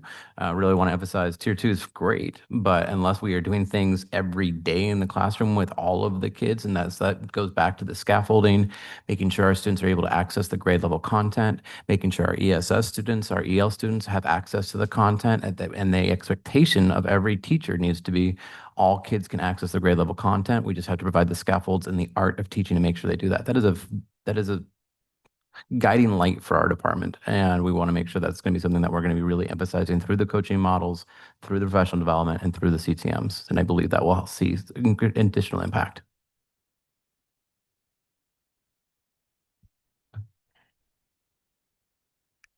as far as impact goes for our students, I would like to understand a little clearer how that does impact our students. Like what would we see once that starts? I guess in the classroom, like what does that look like? As students develop their confidence and their understanding, you see more risk-taking in terms of trying problems on their own before they say, I can't, teacher, will you come help me? So what you start to see is that as students are starting to understand it and they're getting all of these experiences, that they're actually trying it and in seeing success, and that success continues to feed that positive sense of, I can do this, I know how to do this. You also see students identifying when they don't understand something and asking a question and understanding how to ask the question so that they can get the help. So what's important in all of this is that in terms of what it looks like, we want our students to become independent learners, but they have to start by depending on people to help them learn. And that's depending on their teachers, depending on thedon't classmates, and understanding when they don't have the knowledge or they're not getting it, to raise their hand and say, can you help me with, I don't know why this 2 is here. And now let's take a look. Why is that 2 here? What did you do here? And just getting them to that process of understanding. So in terms of what the impact of these coaches, the stronger the teacher is in the classroom, the stronger the teacher is to create those environments where students can do that. And that leads us to the student discussions and that engagement and those Yeah. conversations, the reciprocity. Okay. That's what this feels like. Thank you very much.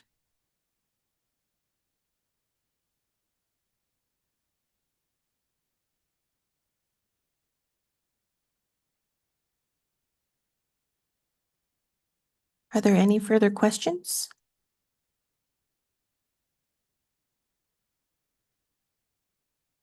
Right, hearing none, I move that we approve our progress monitoring report for board goal number 2. Do we have a second?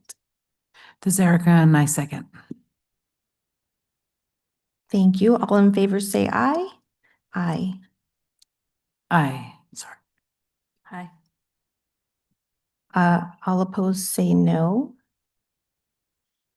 Hearing none, our motion passes, and we will move on to item G4, receive, discuss, and consider approval of our monitoring report for board goal number 5. Madam President, this is our middle year's math goal. This is a goal set for 8th graders, members of the board. This is the percentage of 8th grade students with a pass rate on the AASA. They were at 13% in 2023, and our goal is to get them to 2028 our goal is to get them to 38% by 2028. It's been a long day. The percentage of 8th grade, so on the next page, we're looking at where we've gone, and you can see this is a group where we really have struggled. And our data is not consistently going up. It's not consistently going down. It's really a mixed bag here. And so again, we're focusing on trying to get our 8th grade students to have a better understanding of math concepts. And honestly, this is particularly where having a strong math teacher who has the math background is critically important for us. And unfortunately, we just don't get a lot of people going into mathematics as a profession to teach elementary school, because many graduates, in fact, I was at a university recruitment event one time, and the person said, any of you who are taking math, you can get tons of jobs anywhere you want, and you're going to make a ton of money. And I had to say, but if you wanted to teach in a school, you can get tons of rewards from knowing that you're making a difference in the lives of children. Unfortunately, we didn't get any math teachers from that conference, but that is an issue that we have in terms of thinking about the fact that we need people who are skilled at mathematics and skilled at working with middle school students teaching this. So one of the nice things that we're starting to see is that when you look at the plans for focus, ensuring that all students have access to grade level content, that is really important. And in our iReady curriculum, our teachers, it's taken a long time for them to really adopt it and embrace it, but they're starting to use it. And more importantly, they're starting to use the tools that help them differentiate. So when you think about that idea of doing scaffolding and targeted instruction, about everyone's getting grade level content, but some students are getting a little extra support with this. Some students are ready to push into higher level understandings with this. The data that they're able to use from the program is starting to help the teachers better differentiate for their students. So that's something that is showing promise right now, but it's something we have to continue to focus on.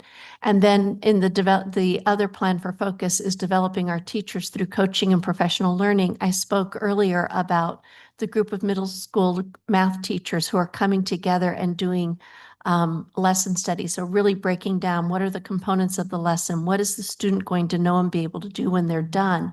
What questions do I need to ask to see if they're actually getting it? What are the experiences my students need to get to be able to demonstrate that they are in fact getting it? So it's a really robust process in terms of how I present the material, the questioning that I use, and how am I assessing and monitoring when students don't get it. And so we've got teachers who have devoted their time, as Dr. Ailshire said earlier, off the clock. They're doing this outside of their regular school day, working together to kind of unlock what do we need to do differently to get more of our students to succeed. And with that, I will turn it over to Dr. Lloyd.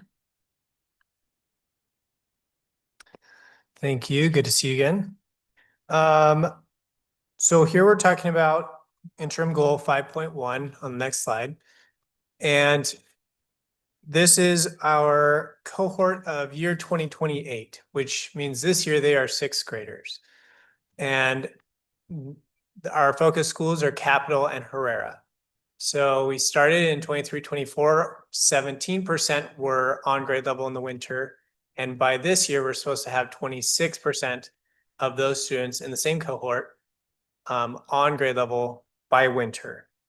So you can see in our line graph, comparing the falls, we are 3% better. We've been 3% better each year, and we're in our starting point. And to hit our target for this year, we'd have to go up by 14% from that 13 to 27. Now, Member Ovai's question from our last report, is that feasible? Is that a good target? Well, this target, just so you know, Member Ovai, was set 2 years ago. So at this point, it isn't feasible, most likely. Not to say that it's completely out of the question, but on average, we've only gone up 8% from fall to winter in our sixth grade over the last 3 years.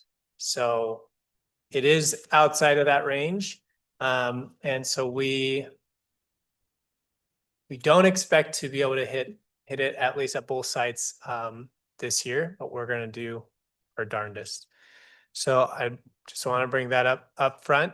And if you go to the next slide, you'll see I do think a feasible target for them is 10%, a 10% improvement from fall to winter for those schools, especially with extra resources and that special focus. And so you'll see their targets are to go in the fall at Capital from 13% to 23%, and from Herrera from 13% to 23%. So they're not super far off what our target is, but that's with a 10% increase. And so we will, like I said, we'll do our best to hit that target. And there is good news there, right? In terms of our students, like at Herrera, for example, that cohort in 24-25, when they're in fifth grade, only 6% were on grade when they started the year. And this year as sixth graders, 13% are on grade. So that's more than double the number of students who are on grade this fall starting. And Capital went up slightly too, from 12% to 13%. That is good news for our starting point and where we're trying to move our students with their math. You can go to the next, Randy. The interim goal 5.2 is seventh grade students. This is cohort 2027. again at Capitol and Herrera.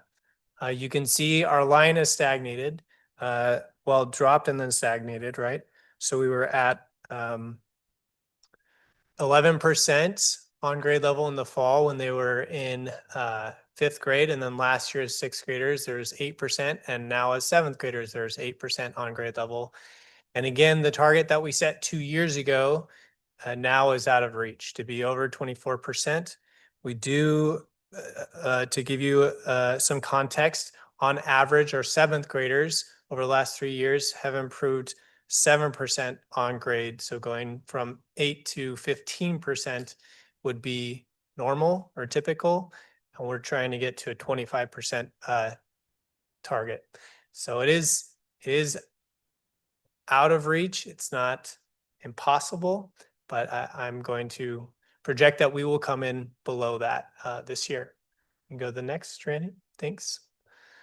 Again, we have some good news in terms of our starting point for Capitol. Their percent of students doubled, just like Herrera did in with the 6th graders.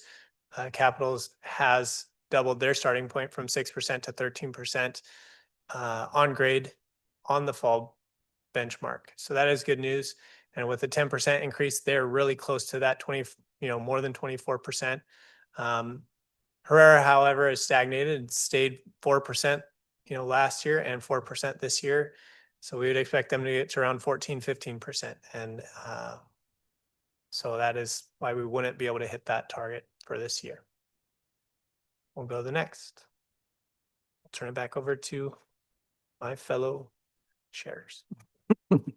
Thank you, Dr. Lloyd. To talk about what is working, I want to kind of give you guys a non-example. I want to provide you with a sort of an image of what it would look like walking into a middle school classroom 2 years ago. You walk into a middle school classroom 2 years ago, you have a teacher who is doing their best. They are not necessarily a math certified teacher, as you point out.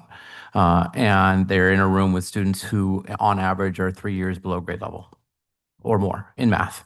That teacher looks at their students and believes these students can't access the curriculum that the district gave me because that's an 8th grade curriculum. So I'm going to find something different that these kids maybe should be able to access. And so now what we are doing is instead of teaching the grade level content that the students need, because that's what they're going to be assessed at the end, the teacher is going out for other resources and doing what we call remediation. They're teaching 5th grade concepts, 3rd grade concepts, because they believe that's what their 8th grade students can master and feel good about.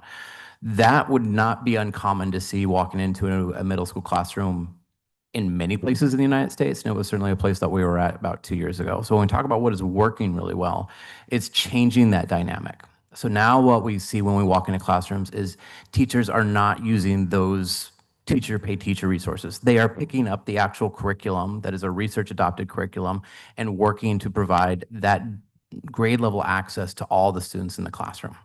They are looking at ways in which they are working with a coach or a support person who is showing them how they can scaffold or provide supports in their daily teaching that the students, yes, they need those basic, foundational skills that they might have missed in 5th grade, but there's ways to, this is the art of teaching that we like to talk about, a way to provide the grade level content in a scaffolded way that the students can still access it without just teaching we're just going to be talking about multiplication, right? We want to make sure that they're still doing it. So providing the scaffolding, but you're going to need a coach. You're going to need somebody to show you how to do those things because otherwise I'm a Teach for America, or I majored, this is my 2nd career as a teacher. I'm not a mathematician, as we talked about. And so having that coach is something that we find to be extremely effective because it's supporting that teacher in how to do daily instruction in a meaningful way so that the kids can access the curriculum that we know will be effective in them accessing the grade level content. So it's a very different type of image of what we were walking into 2 years ago, where the kids were not getting the curriculum because the teachers did not believe they could access it. And the teachers didn't know how to provide the curriculum every day so the kids could. Now we have coaches that are in the classroom that are supporting the teachers in doing that. The teachers are beginning to now get experience using the curriculum. And so now they're actually using the curriculum, and the students are now finally being exposed to the 8th grade content in a scaffolded way. So, So that kind of gives an idea of what we mean by what is working well. And I just want to kind of provide that image of where we were just 2 years ago in the math middle school, that visual image of what you'd walk into versus what you're seeing in some of those classrooms now.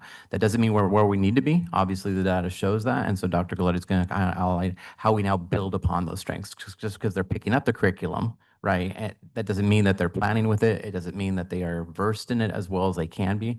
And that's the role of our department. And to what you had mentioned earlier as well, in addition, using some of those grant funds that we heard about earlier from the 21st Century Grant to help support some of those outside of the school day, the tutoring and those additional supports, that's also happening. But one thing and that has already been mentioned is we need to recruit more secondary teachers with that math experience, with the math endorsements at our middle grades. The coaching has been very, very helpful to our teachers. What that looks like is they are helping them with planning. Also, it might look like they're co-teaching with them on occasion or modeling what a lesson might look like so that they could see how that should or how that might look within a classroom with students, so that they're not left to their own to figure it out, but they have someone alongside to kind of help them out and support them with the curriculum and with supporting their students. Also, just understanding and planning effective lessons. So Dr. Gonzalez mentioned the lesson study team. We have a middle school math task force we have teachers that are very involved and leaders as well that are involved, and they've come up with that on their own. This idea of bringing teachers together to plan together and to collaborate and really study the math so that they understand how to best teach and support their students with it. Ensuring that all of the students are provided the effective math interventions. We were talking about that earlier based on data. Our coaches and our leaders are also helping to support that. And then finally, providing that targeted professional development for our middle school math educators in math instruction and planning. So Mrs. Brown, Susan Brown, our district math coach is bringing together our middle school math educators multiple times throughout this year to support them with not only the planning and the use of the curriculum, but she's also infusing within that some of the things that we had discussed earlier, such as those vocabulary routines, how to help support students in engaging in those discussions about math, how to support or help students understand the concepts of math at the upper grade levels by using manipulatives or different strategies that might be needed for various students. And so professional development for our math educators at those middle grades is something else that we are really working to provide targeted support around. And if I could, I provided a very bad example when I was talking about our partners at TFA. Those are actually pretty much sometimes the only math experienced teachers that we have put in the classroom. They come from math backgrounds. Dr. Bowman is very specific in making sure that it happens. It is one of his professional goals to make sure we have highly certified teachers in our classroom. So that was a bad example on my part. They are oftentimes some of the best qualified individuals to go in those classrooms. Thank you for the clarification, but it went really well with where we were back 2 years ago and where we are now. So I really appreciate the breakdown and the vision. It helps put things in order. So I appreciate the example nonetheless.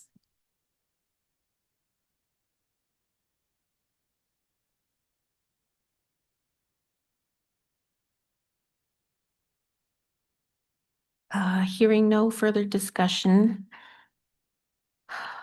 my heart is with our middle schoolers. I remember how hard it could be to be a middle schooler. So I don't take any of this lightly, and I really can see how much hard work is going into this. So I really appreciate you sharing the information. But with that, if there are no further questions, I would like to move that we approve our progress monitoring report for board goal number 5. Do we have a second? This is Erica and I second. Thank you kindly. All in favor say aye. Aye. Aye. All opposed say no. With that, our motion passes and we will move on to item G5. Receive, discuss, and consider approval of our progress monitoring report for Superintendent Guardrail number 2.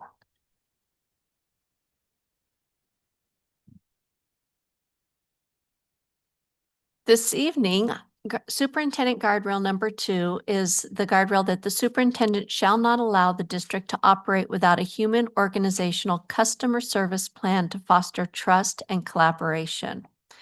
And on the next slide, you'll see we've broken this down into 3 different sections. Each of these is an interim goal that we're working toward, and this year we'll be able to measure this. Guardrail number 1 is our interim guardrail number 2.1 is a goal to enhance a culture of customer care. And one of the things that we're doing with that is really trying to emphasize the importance of taking careful record keeping of enrollment and attendance, because what we continue to see is that these are audit findings that cause us to lose money. And it also is not giving the care and attention that we need to make sure that we have students getting what they need based on where they are. So this is important information for us to gather. We've started a process that I'll outline in a little bit, but our goal is that we're going to decrease the number of audit errors annually by 5%, going from the baseline that was established last year of 60% audit errors. Interim goal 2.2, by May of 2026, we want to enhance that culture of customer care and systems efficiency, but this is more about how we are interacting with our families. And so one of the things that we've added this year is the QR code in the offices, so that families, after they have an interaction, they can click the QR code and let us know how they're doing. We are also using surveys with our family members during the caregiver conferences, so that when they come to conferences, they can leave and give us a quarterly rating in terms of how they think things are going for themselves and for their children. So again, we're getting regular feedback at intervals throughout the year to help us know, are we getting stronger and what can we do differently?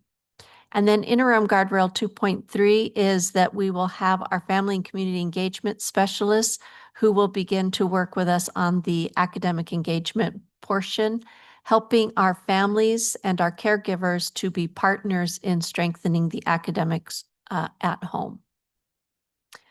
So if we look at the next slide, interim guardrail 2.1, this actually breaks us down, and here's the internal audit system. So in our training with our front office staff, we've been working on helping them understand very specifically the types of errors that we're finding in our audit feedback. And these are the highest miscues that we make when we're working with attendance and withdrawals and with enrollments. Proof of residency. So what happens is our internal MIS team is pulling random records at all of the schools in September, January, and April to check how many records that we pull have this error in them. The other errors that we look at are home language surveys. These are the surveys that families have to fill out, identifying what the language at home that is spoken by the families. Withdrawal forms, there are specific criteria we have to look at when students are withdrawing from the school. Then we are also needing to check attendance minutes. If I arrive 10 minutes late versus 45 minutes late, I have to have it coded differently. And then absences, am I absent the whole day, or am I absent only half the day? So this table shows how we're going to do these internal audits. What happens with the internal audits then, the front office staff get immediate feedback to say, here are the records that we pulled. Great job. You only had one error in all of the records that we checked. Here's the error that we found. Please make sure that this is corrected, and this is how you correct it. Or they get, here are the records that we found. Here are the mistakes that were found. We're going to come over and work with you to help correct these, or here are the directions for how to correct these. Please correct these, and we'll get back to getting a higher return on these. So we are working to go from 75% of these kinds of errors in this checking to only having, we're going to reduce it by 15%. Did I say that backwards, Erin?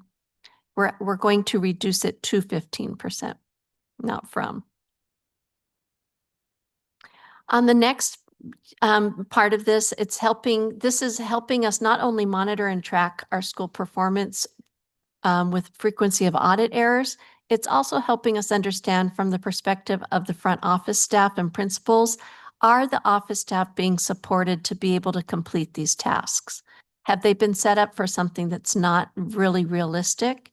And then how do we help to provide better training, provide better support, and allocate the time that's necessary for them to make sure that they're not making these errors?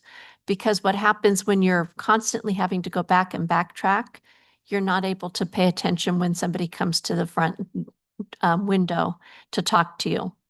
But we do want to celebrate those staff that are reaching the accuracy goal of 75% without having errors. And we also want to plan to reduce errors for staff that are not reaching that so that we can continue to work with them and their principals to get the support to erase those errors and keep us from losing those funds. Interim goal, guardrail 2.2 is the customer efficiency. And this is the one that we talked about a little bit earlier. We're adding the quarterly surveys that are administered at the reporting periods. These are the questions that are asked on here. It's how would you rate your interactions with the school? Please tell us why you rated it as you did. How would you rate your interactions with the district? Please tell us why you rated as you did. And what ideas or suggestions would you like to offer to improve education in our district? These are open-ended questions coupled with Likert scale questions, meaning there's a range that they use to rate this.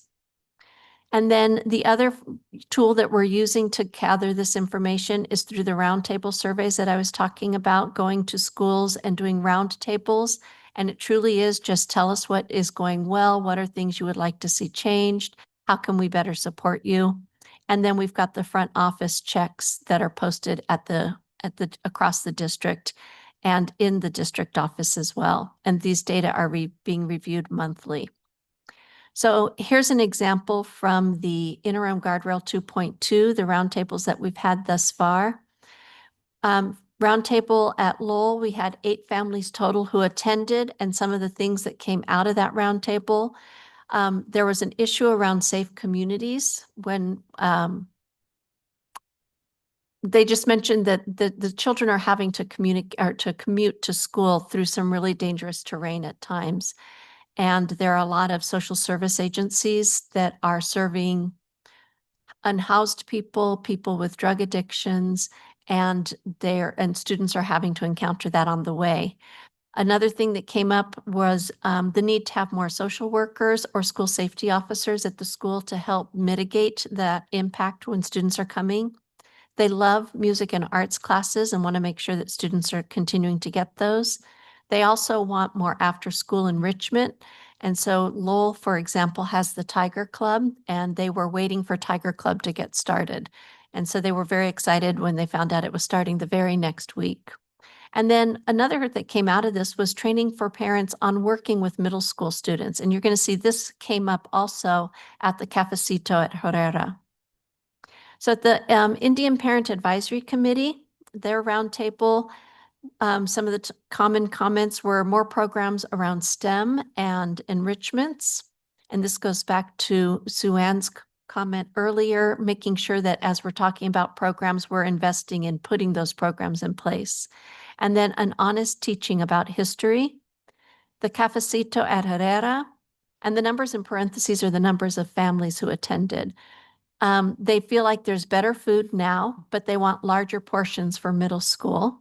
They want sports programs after school and something more than the competitive. They were disappointed that if you didn't make a competitive sport, there wasn't something for you.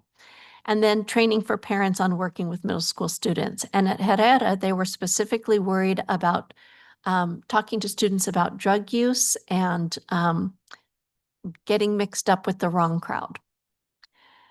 And then the PTA at Faith North, they had 85 families there. Security was an issue for those families, as well as transportation. They were hoping they could get more transportation and longer preschool days.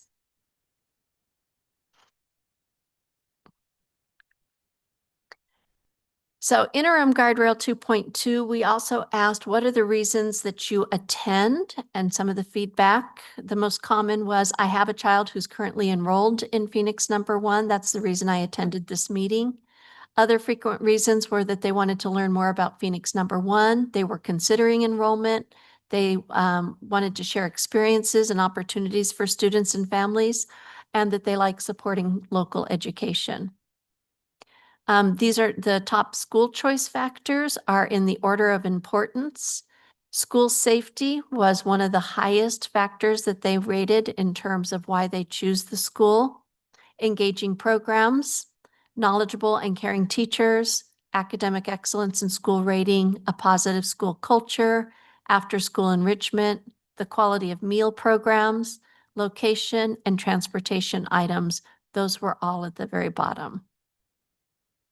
And then suggestions for improving the enrollment process. Many reported absolutely no issues. One person said, nothing, it's easy and fast. Another said, it has been easy for me. Some noted that they felt that teachers needed more support and for children, that we needed to have more supports for children and for teachers. So on interim guardrail 2.3, this is the one that is about our family engagement and working specifically with our family and community engagement specialists to have our family members trained. So we've got a parent educator academy that's coming up very, very soon. We have our family and community engagement specialists and a caregiver, 18 total who are signing up. We have a spring cohort and a fall cohort. They go for 3 hours twice a week or once a week, 3 hours once a week for 12 weeks. And they're working on strategies that are tied directly back to literacy. So the things that we've been talking about in terms of vocabulary, in terms of questioning, those are the strategies that the families are working on. And then the New Teacher Project is one of our partnerships that's been working with our teachers and developing the understanding of how to teach with consistency and coherence and creating classrooms where everyone feels they belong. They have a component in their work for caregivers. And so after working with them for a little bit, we said we'd love to go ahead and add this now rather than wait. So they are also working with us so that our family and community engagement specialists are going through components of the training beside the teachers, and families are as well. And so the FACES will be able to support families and have these special workshops designed for the parents. And they'll be put on by our FACES. And that takes us to the end of the monitoring of Superintendent Guardrail number 2.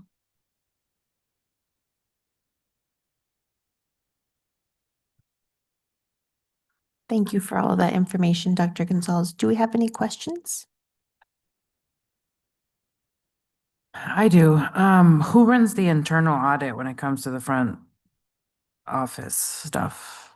MIS pulls records randomly. We use the same process that the ADE and the audit companies use. So what they do is they go in and they just randomly pull so many files, and then they look at those files to make sure that they are correct. But that's done internally. We're not hiring somebody. No, we're doing Okay, it good. internally.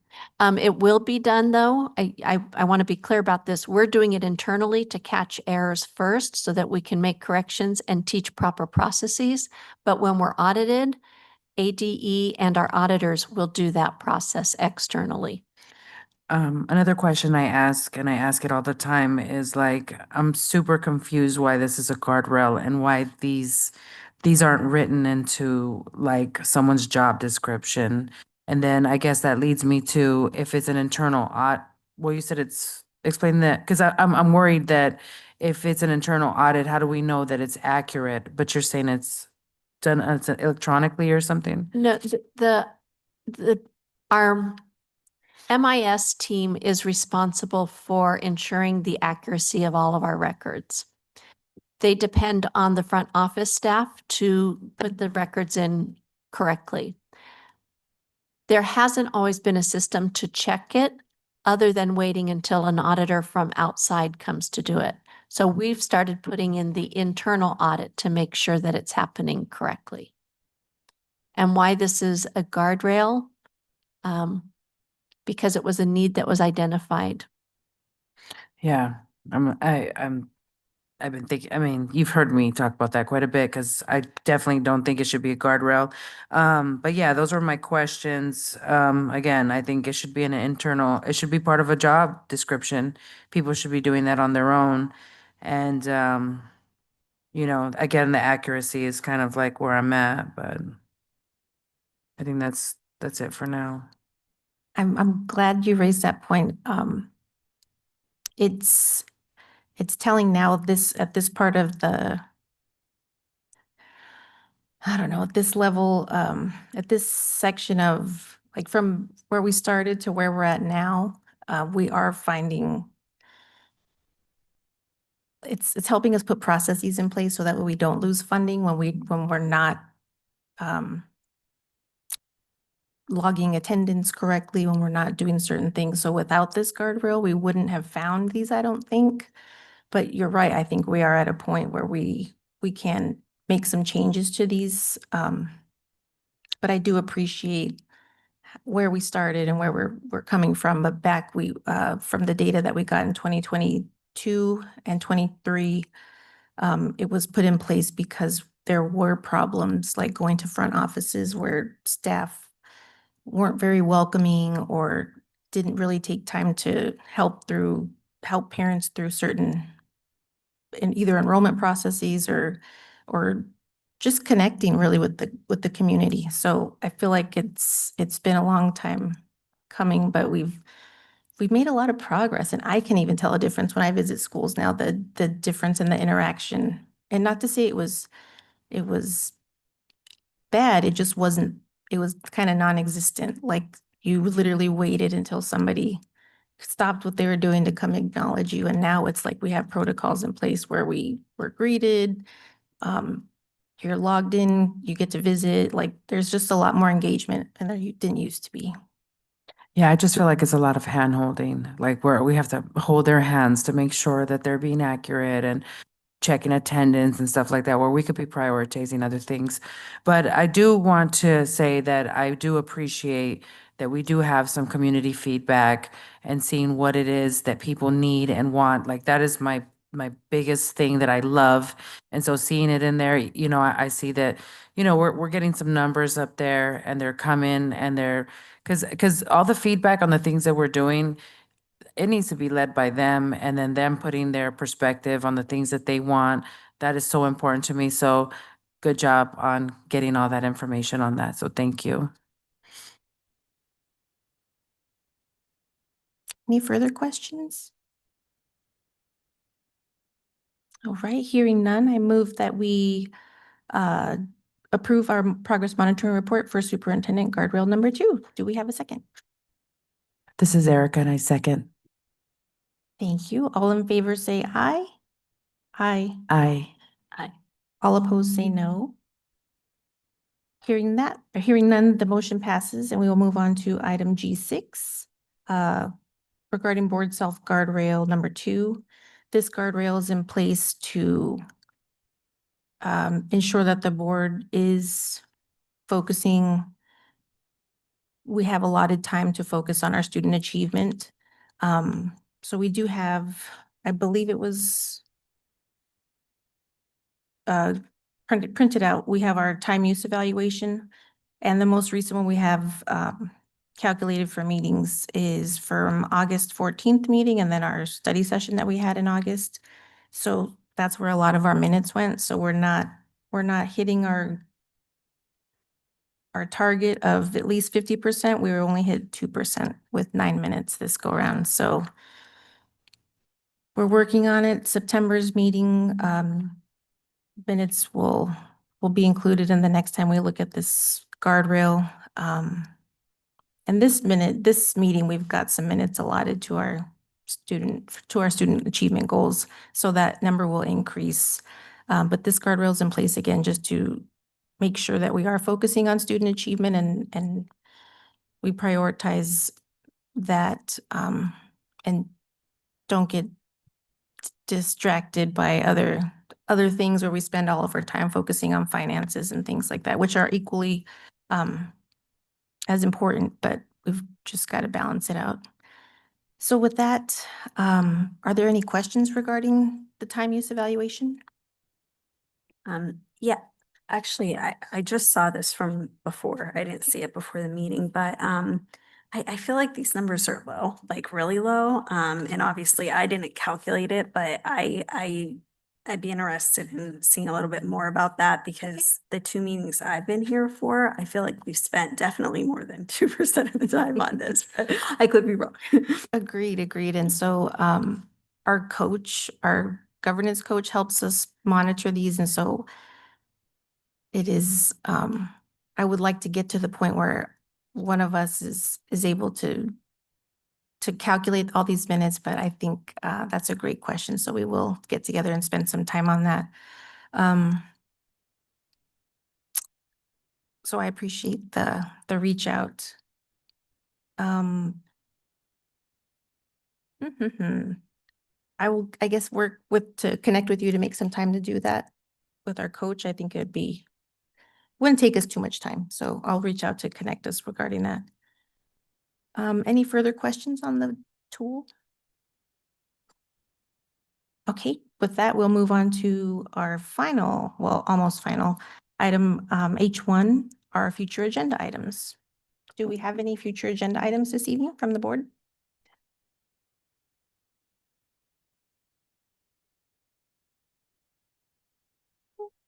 Hearing none, I will move on to item I1, adjournment and move that we adjourn at 8:10 p.m.